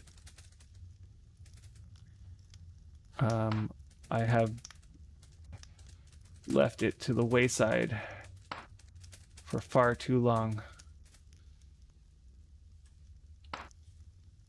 Okay. Yeah, you generally want to have skill gain around 50 to 52 and your mean around 20 to 22%. Yeah. Does the quality of the ore node matter? Utmost good? No, it does not, Rick. Because that roll that happens in the background does not matter. It does not take into the quality of the ore that you're mining at all. So let's say you're mining on a vein that its max quality is 30, let's say. So you're mining, and if you get a max quality, it's 30. There's still a roll underneath that could have been 70, but then the vein caps the ore at 30. Okay, so if that vein was higher, it would have come out at 70, but this one came out at 30. But the roll still was 70, and if it rolled to 70, you don't get a skill gain for that, even though the ore came out at 30. Okay, so yeah, the type of vein doesn't matter. That's actually a common misconception. A lot of people believe that the vein quality does make a difference because they think that if you're mining on something that's low quality, that it would be better because all of the outcomes are always less than 40. Okay, but this is just a misconception because there's a roll hidden underneath that could have been higher than the cap of the vein. So much better. The higher the quality goes, the faster the action timer becomes, and you gain less skill and trade off more often. Yeah, exactly, right? So it's like you got to balance things, and ultimately, like, I've never been a stickler for like making it perfect because I know that as my skill goes up, like I'm already gotten 0.17 mining here. Like that's good skill gain, by the way, at this level. Right, and so I don't really like if maybe if I had spent time optimizing my situation here, this might have been not 0.17 but 0.18. Like in the end, I don't really care exactly too much about that, and besides, I would have had to spend time over there fixing it all up. Oh, I should put some of these into the forge.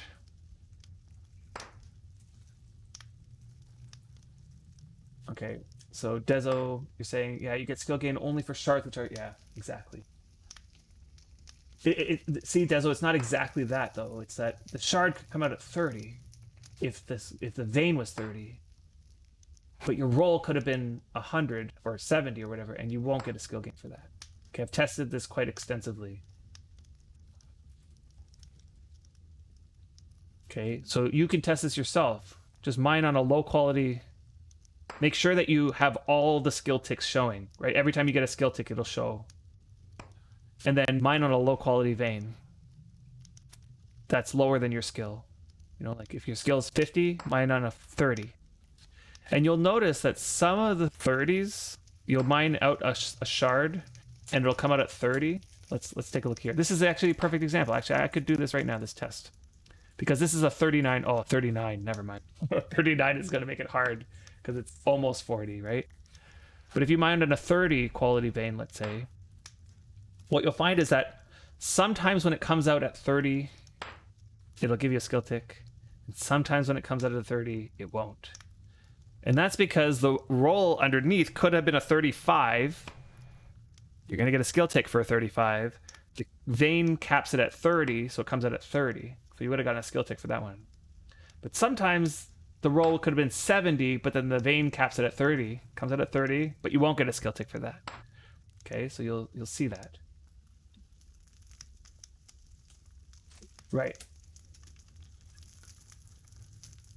Exactly, right. So it is possible you in that situation it comes out at 30 quality, but you did get a skill tick because the roll was like 35 or 36 or whatever.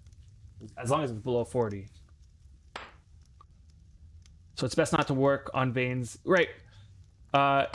Exactly. You want only if you want the information. If you want to know and just watch the skill gains, like you watch, oh, I just got a 39, I did not get a skill tick. And you want to see, like, you're sort of lining it up like this, you're trying to figure out the system. You definitely want to be doing this on a vein that's higher than 40. Okay.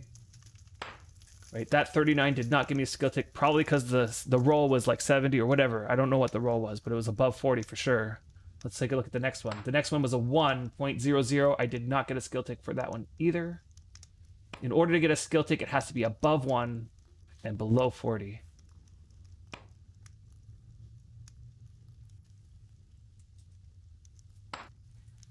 Yeah.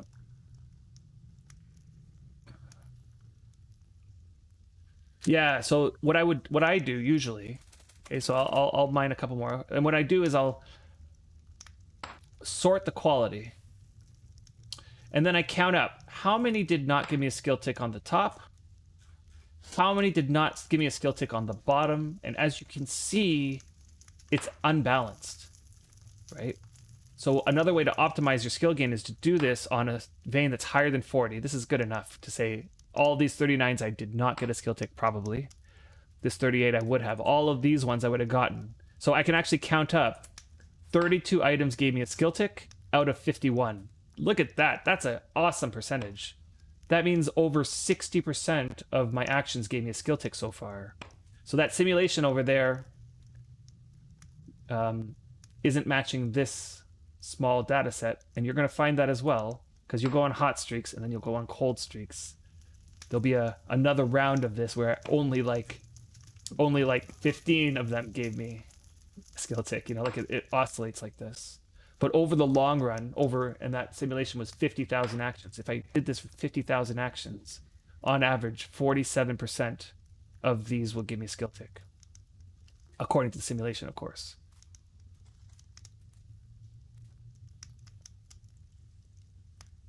Yeah, definitely. Feels good. Feels good. And like I'm at 0.2 skill gain so far. Like at this rate, I'll get to 80 in no time flat. Just a couple hours maybe.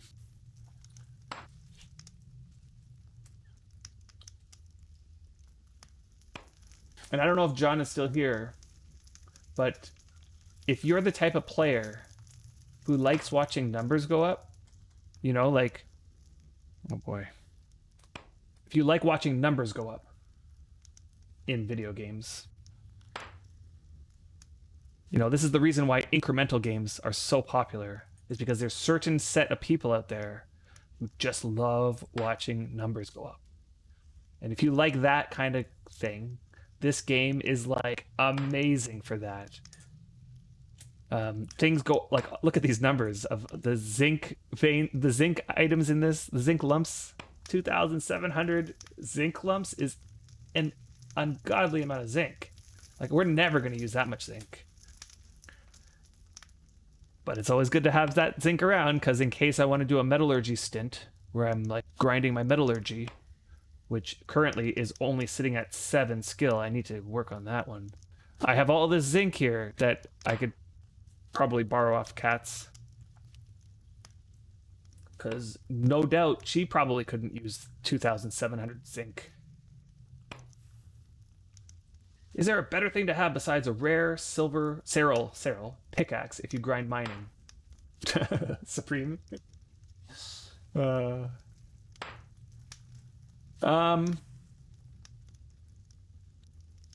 doesn't help you in gaining skill faster, so there's that.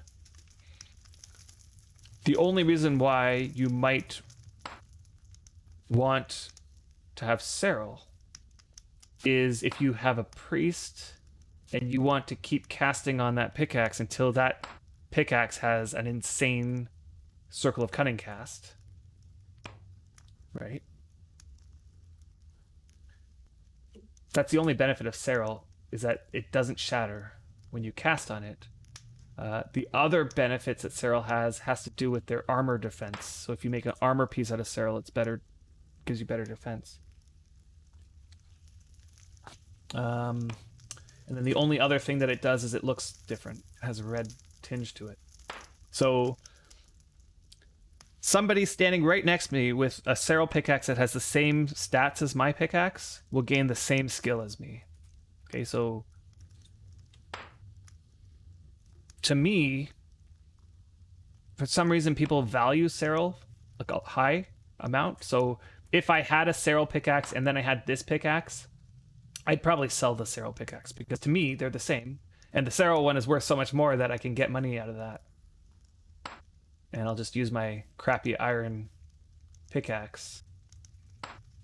I don't even think Serral holds on to enchants more than iron. Don't even think there's a benefit there either.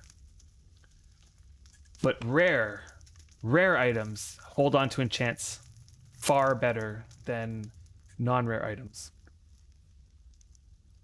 Oh, I was repairing. That's what I was doing. So if you do have a low quality rare pickaxe, that's worth it. Totally worth it. So that, you know, so that the enchantment that you have on here is held. Like, just to give you an idea, when I started with this pickaxe, it was at 87 Circle of Cunning. It was at 87, and I've used it to mine up to... I think I got it around 50 when I was at 50 mining or so. Somewhere in that range, I got this pickaxe. Maybe 55. And I've used it to get my mining up to 78, and it has now lost almost 10 points of Circle of Cunning. If I had a rare one, it might have lost 1 point by now. Like, it's approximately 10 times better at holding on to enchants. Okay, so it's definitely something to consider about rare items. So what makes rares so valuable is they hold on to their enchants.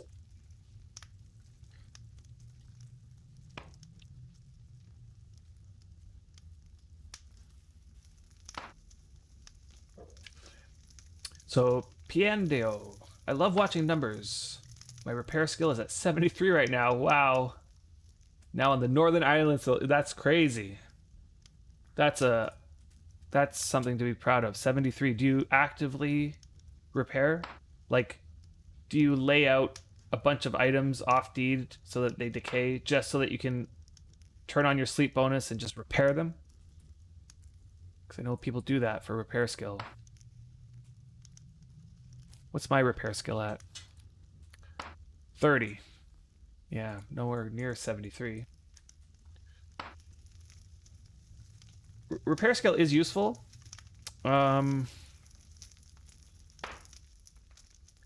Although I was actually disappointed with, because on the old servers I have pretty good repair skill. It's probably in the 70s as well.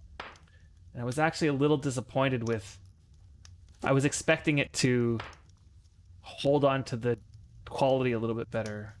Like, the idea is that when you repair an item, let's say I repaired my 77 rope tool, which I did. Every time you repair it, it loses some quality. And higher repair skill means you'll lose less quality for each one every time you repair. I was a little bit disappointed with how much quality I was still losing at 70 plus repair.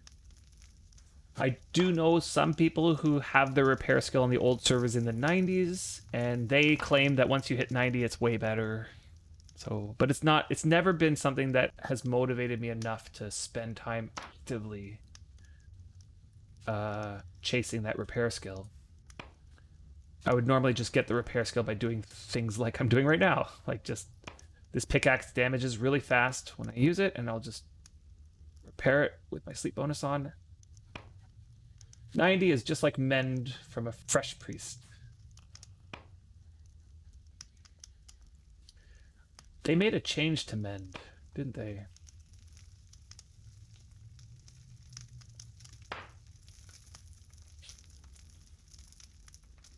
Yeah, he has 99.99 repairing. They made a change to mend that I'm not sure exactly what it does now. I just know that it nerfed it so that it made it so that you don't really want to really use it.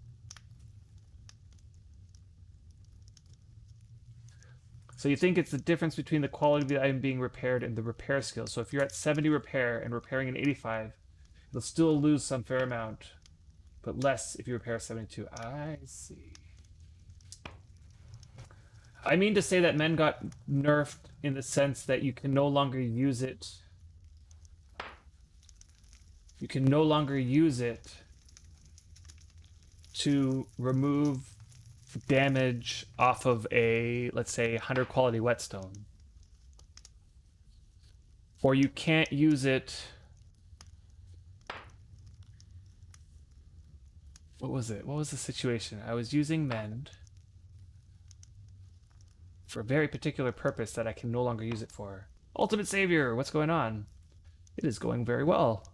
Look at my mining skill skyrocketing up there. It's at 0.27 so far already, which... How long have I been doing this for? I want to get a good sense. Let's see, when did I start mining? Still mining here. Let's see. Whoops. Don't pay attention, I make mistakes. Okay, here we go. Well, I've at least been mining since 12:46. So for 30-ish minutes.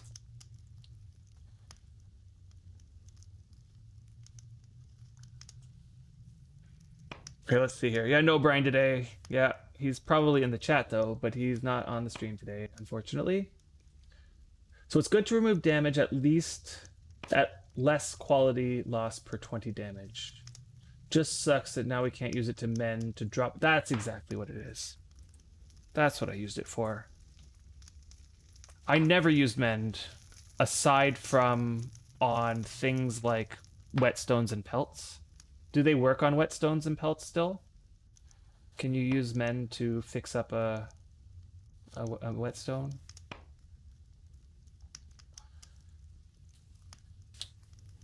Right, but then they increased its ability to repair stuff without losing as much quality. Which I never used mend for that. I don't think it was really... Maybe it was meant to be used like that, but it was never used that way before. It was always used for fixing up pelts and whetstones and for bringing the quality of items down. Usually use low quality sandstone to grind mining. Okay, so the quality of the sandstone won't matter to your grinding. I think we just covered that, but sandstone is good, and I'll show you why. It's almost as good as low quality gold, in your opinion, yeah. Just be careful. If you start a brand new character and try to use that strategy, it won't work. Right? If you're at one skill mining and you go on to sandstone vein, and you're going to get 0 skill. Okay, so skilling is not dependent on just the vein alone. It's dependent on the combination of your skill, the pickaxe quality that you're using, and the difficulty of the vein. And it's the combination of those. Okay, so let me show it one more time just to make it. And you can use this tool. It's called Grinder. You can just search just search for worm grinder and you get this tool. Okay, and so what you do is what it does is it simulates the game. It has the same kind of underlying code, and it iterates 50,000 actions, and it tells you whether or not you got a skill tick on those actions or not. And so you put in your mining skill, you put in your pickaxe skill, you put in your pickaxe quality. Let's say I'm using a 1 quality pickaxe, and let's say I did this on sandstone, which you'll notice sandstone is way down on the list. Okay, and let's suppose my mining skill wasn't 78. Let's say my mining skill was 20. Let's say actually even 30, even 50. I'm going to put in 50. You're going to see what I'm talking about here.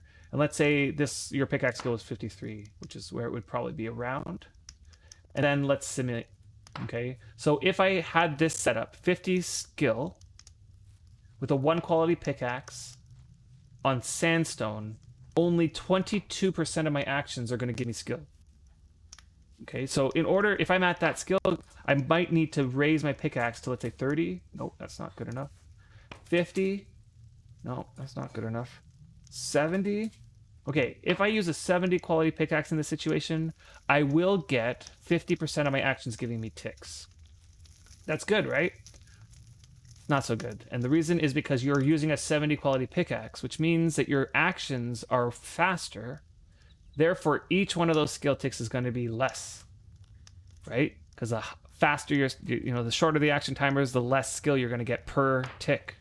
Okay, so this is not an optimal situation. You don't kind of want to be in that situation.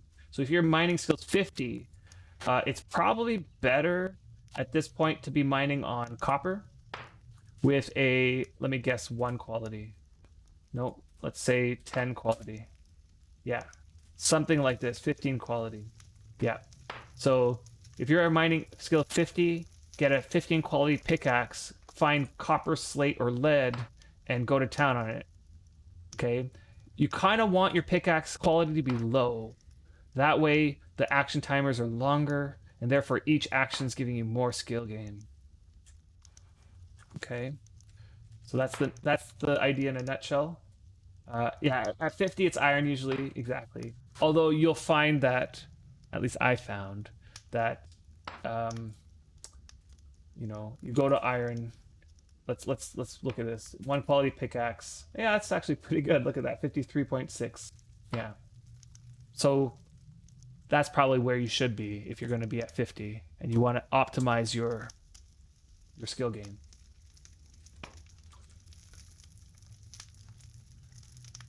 Okay, let's see here. That was its best use. 2 quality per cast, no matter the damage. Exactly, yeah. Now it works as 90% damage for the same amount of quality, lost scaling with damage, not causing quality to drop off -2 like it used to. Yeah. Yeah.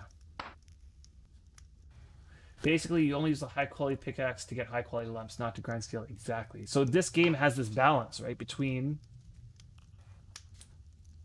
hold on, let me get rid of this. There's a balance. You kind of have to go into every thing that you do with this sort of goal. What goals are you trying to accomplish here? And if on the list of goals is I want to gain skill when doing this, if that's one of the goals, okay, then you need to really think carefully about the quality of the tool you're using, the difficulty of the action you're doing, and if the goal instead is I want high quality materials, I want a lot of high quality materials and I want to make it as quickly as possible, then you almost have to throw out the skill gain if you want that as your goal, because you can't have both. There's a sort of a dichotomy between the best kind of skill gain that you can get versus the best kind of outcome of the action that you're going to get. And there is a middle ground between those two, right? Like you could sort of get a somewhat good outcome with somewhat good skill. Some people play that way the whole way, right? Like they just balance it, stay in the middle. They don't want to grind because grinding produces this outcome where you're getting lots of low quality, crappy silver that is not really that useful. But my skill gain's going up, so I'm really happy about that. I am always of the mind that I want to spend time doing this so that I can get my skill up, so that I can then later turn over to my high quality pickaxe, which I, by the way, made my pickaxe rare. I get a high quality pickaxe, and then I can go and get high quality materials now because my skill is so high. So I always prioritize getting my skill up first, and then I can prioritize productivity after. Yeah. Or to make fast mine, exactly, yeah. You can't have tons of WEMP and get skill at 90 plus. You have to farm useless crops to get skill, exactly. However, you can get it to 90. It's painful. It is painful to get it to 90 with WEMP, but it does get there. But you're right, once you hit 90, it's like it's not going much farther than that on WEMP. And it's hard to, it's actually not, it depends on what you mean by useless, because, you know, I'm also cooking affinity pizzas, and it's definitely not useless to, you know, get a little bit of all the different types of veggies in the stock at high quality. I'm definitely going to do that once my farming gets to about 80. If I think I can reasonably and in a sane way get my farming to 80 on WEMP. It's going to be slow going. It's going to suck, right? Like, let's take a look here. if I put into this thing the farming information. Okay, so let's put in farming. Let's say my farming skill is 75, let's just say. Gosh, I'm just going to put in random number here, and I'm going to put in WEMP. And let's put a 1 quality rake with my rake skill. I couldn't even tell you what it is. Let's put 40. Just okay. See, not bad, right? I'm still getting 47% of the skill ticks giving me skill, and I'd say that I'm pretty happy with that. If I get to 85 though, oh look, 44. I mean, it's definitely not going to be optimal, but it's gonna go up, and I'm happy with that because I'm also getting the WEMP that I want, which is the productivity piece. So this is like where I'll sacrifice a little bit of skill gain so that I can just keep getting WEMP. And once you get to 90, it drops off to 40, and then 90. Let's 92. But it's not actually as bad as I thought it was going to be. Let's see how nature skill affects things here as that goes up. Not very much, right? 90 nature skill, it only drops it a little bit. And as my rake skill goes up, okay, that actually dropped it quite a bit. Oh, whoops. It went from 39, and once my rake skill gets to 90, let's say, it's going to go to 32. So yeah, this would be painful if only a third of your actions is giving you ticks. But again, there's that productivity thing, right? Like, I'll take that skill gain as long as I'm getting high quality WEMP sort of thing. In that situation, the skill is kind of like icing on the cake. Like that tool there, the grinder tool, when I first heard about it, that made all the difference in being able to plan out sort of like what should I be doing in order to sort of, whether it be you want to maximize skill gain, or whether it be you kind of want to balance things so that you're still getting a little bit of skill gain, but you're getting the productivity that you want, and you can make your decisions based off of what this thing is giving you here. Okay, so nice guy. It's the first time you're hearing about it? Yeah, totally. So we brought that grinder up the last like many streams in a row. I've shown it a bunch of times, so I'll keep showing it because every time I show it, somebody says the same thing as you're saying right now, that you've never seen it before. I think it's great to get this information out there. It's like one of the first things you need to sort of do in order to reason out the problem solving process of how do I gain skill in this game.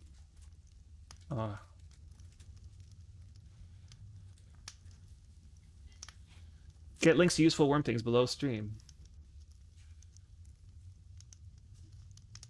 Oh, you mean like we should put links to the useful things below our stream on the Twitch page, on our Twitch channel? That's a good idea. That's a really good idea. Yeah, totally. I totally would want to do that. So yeah, maybe I'll spend some time working on that. That's a good idea. Especially ones that we always use and that we always show. And then we could say, you can just get the link right down here. Yeah, totally. Yeah, rake skill is going to be higher than 40 at 85 farming. Exactly, yeah. So, yeah. But honestly, I really think that you don't, like, as you're saying, Sipaku, like, people said you can use high quality rake with garlic at 90 farming and still get good skill. Yeah, exactly. They can still get good skill, but skill is one of those things that is resource dependent. So let's say you have 1,000 tiles, okay? And you use a high quality rake on garlic. Well, each of those actions is going to be faster, so each action is going to give you less skill gain. But there's only 1,000 tiles, so even if you make it through the entire 1,000 tiles, it would have been better if you were farming something with a low quality low quality rake, because those same 1,000 tiles will give you more skill gain. So this argument only doesn't matter as long as you have infinite resource, unlimited resource. Where farming is one of those things that the resources is the number of tiles that you have, and usually people don't have infinite tiles. Like an example where I would say you have infinite is like this silver vein, for example. And I know it's not infinite, but this silver vein has over 5,000 action in it. And we have 2 more silver veins over there that we need to mine out. Okay, so imagine I have 15,000 actions available to me. In that situation, it might be the case that you might want to use a higher quality pickaxe so that you can get the silver gone faster, which is our goal here, really. Our goal is not... Our goal with here is not to collect silver. It's to remove this silver vein so that we can close this back up and be happy to know that this silver vein was used up, other than it being buried underneath this castle and never to be accessed again. Garlic's overrated. Yeah, totally. Corn is what I did as well on my other tune. Yeah, I know. Yeah, I'm getting the signal that we're getting closer to the time.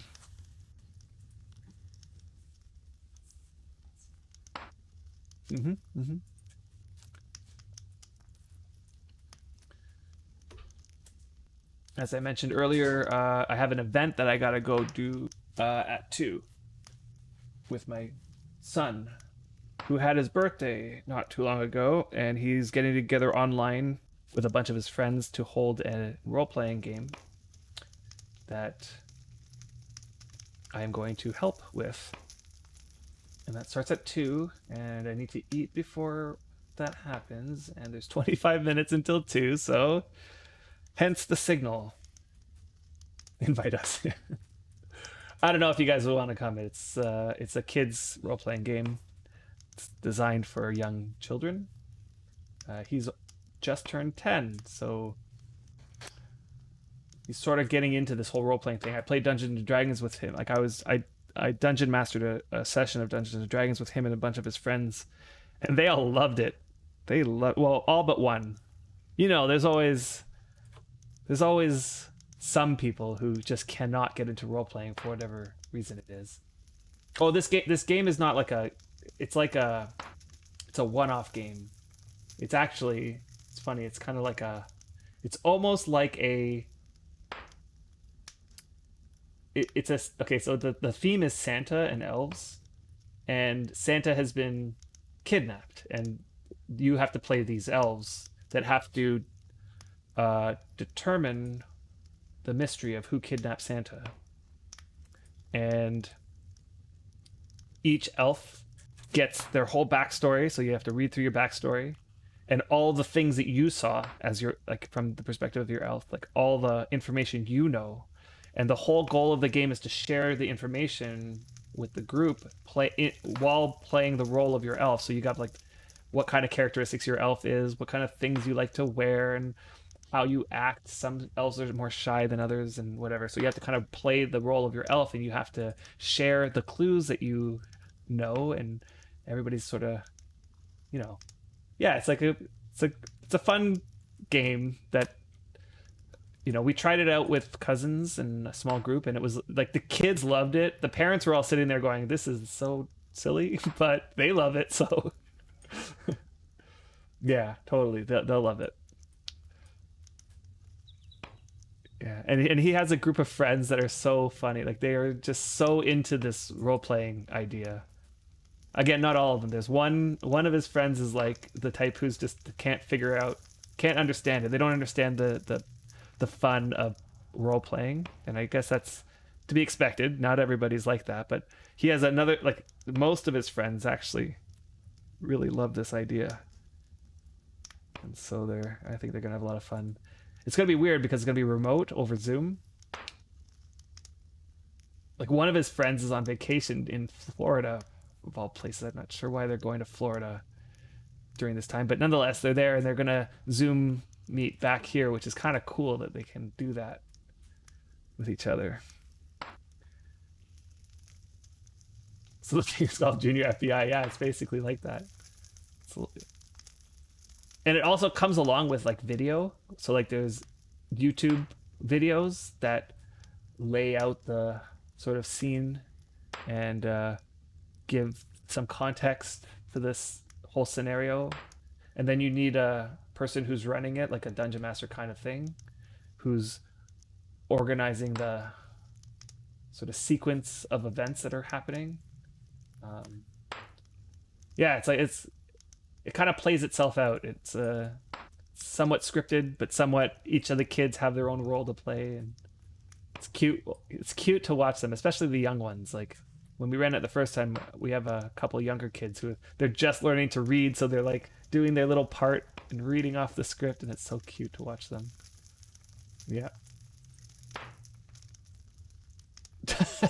Dungeon Master is best to be easily bribed. uh, okay. All right, so I'm gonna wrap this up then. So let's turn off sleep bonus and let's put the last round of this silver into the forge. Ooh, did I get it all? Yeah, I did get it all. Wow, look at that!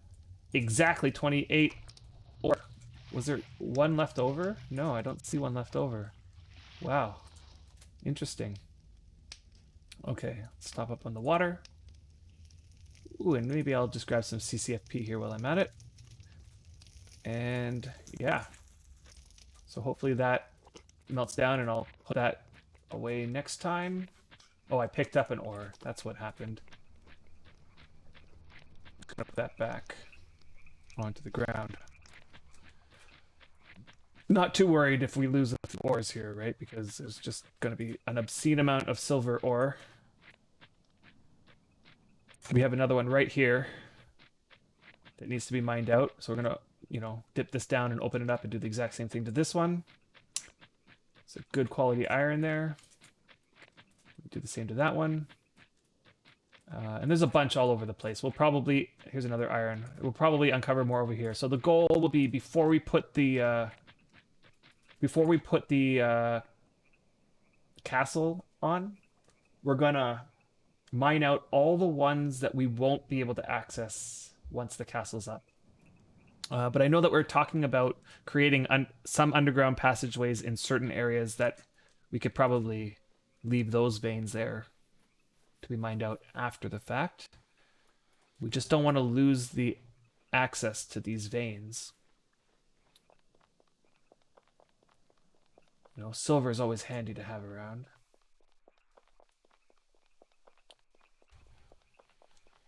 All right, and while I'm running back, I'm going to go peek over to see who's streaming. Forgive the clipping of the mic if it starts clipping as it loads.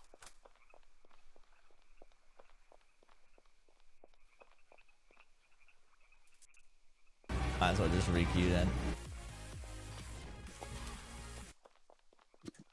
Sorry, that was a little bit of Twitch.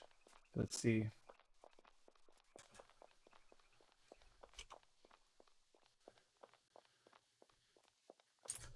Oh, nice. Bun Bun's at the Impalong. Wait. Oh, yeah, she's at the Impalong. Oh, so is Draka. Both of them are at the Impalong. This is Draka's Impalong on the old servers. I am terribly sorry and I should talk to Draka and tell her I'm sorry that I didn't go. But honestly, I really feel demotivated going onto the old servers with my old tunes because, first of all, they're not premium, and second of all, I just have no interest in progressing them at all, playing on them anymore. Maybe once these servers connect with the old ones, maybe then it'll rekindle my desire to play those characters. But for now, I'm like so invested in on these tunes. Like if there was an Impalong on these servers, I'd be there in a heartbeat. I just don't know if I don't know. There's like that humming and hawing because I do like spending time with people that are there. It's just I feel like I'd be sitting there doing nothing. I couldn't imp. I couldn't participate. I might be able to participate in some of the games, but any prizes I win or anything that happens there, it's like all for nothing. So I'd probably even just forego those things. That's the way it is. So so Bun Bun or Draka, both of them are part of the Venn network, so it's actually kind of hard to decide. But I'm gonna go with Draka because it was her dedication and hard work that got the Impalong going. And if you guys didn't know it was happening, but have the ability to go participate, an Impalong is just a great, great event to go participate in. So I highly encourage you to do so. Old cluster needs another Shrimpalong. Anything but Xana event. I don't know why. Why? Yeah, and Drogos, it is sad. It would be fun for me to be there, except for I'd have fun for a little bit, but then I just won't have any motivation to play on that character afterwards. It, we went to the Vooch's Halloween Impalong, and at the beginning I was like thinking, yeah, I'll go and I'll have some fun, but then it was such a different experience going as on a character that I don't play, that I don't have vested interest in getting better. I couldn't imp anything. We went around and we did a bunch of stuff, but just that experience was like it wasn't. Yeah, I don't know. I wish it was better. I definitely would love to see an Impalong on the new servers. And if the new servers connect to the old servers at some point, I would definitely love taking these characters to the Impalongs. Yeah, and Serene, you feel the same way, so good. I'm not the only one. Yeah, it's like once they're not premium anymore, it just sort of doesn't. It's not the same playing on a non-premium character when you know you have all the skills if you just unlock premium. But then it's a matter of like, am I going to unlock premium just so that I could hang out at the Impalong for a week or however long it's going on for, only so that any progress I make, I'm just not really going to carry forward with me in my play sessions afterwards, you know? And it does suck because you're missing out on all the social stuff, which is also another reason why you go. But I feel like if you remove one of those pieces, like you remove the social, it obviously makes the Impalong not worth it to go. And if you remove all of the character progression, all of the improving at an Impalong, like what am I gonna do? I can't improve, and I'm not about to put my gear into the forges to be imped when I don't have any intention to use those items. Yeah. 5 silver for 2 week premium is a thing. Totally. Totally. But again, it's a matter of like, yeah, I could, and then I could imp. I could spend time imping to wrap things up my deed. Yeah. My deed's all wrapped though. Thing. Definitely wrapped it all up. So you appreciate the stream. Enjoy the Sanity and D and food if you make it in time. Thank you very much. Thank you very much. So let's get this thing moving. So we're gonna send our love to Draka. I just got to make sure I'm spelling the channel correctly. It's just okay. It's just exactly how I would have expected it to be. Okay, and hope you guys enjoyed. I will see you guys next time. Expect that we might be streaming at odd times during this holiday season because both Brian and I are on vacation right now, and it may be that we don't stream next Sunday, but instead we stream on another day, a weekday perhaps, because we're both off. And I know for Brian, his house is empty during the weekday, and so it makes it easier to stream during that time. So keep an ear to the ground. We'll post it in our Discord, which you can find below. And you can join our Discord and get the announcements and the information there. And that's that. So yeah. So follow me along to raid Draka and enjoy some Impalong fun. You are very welcome for the stream, nice guy, and I hope to see you all next time. Here we go.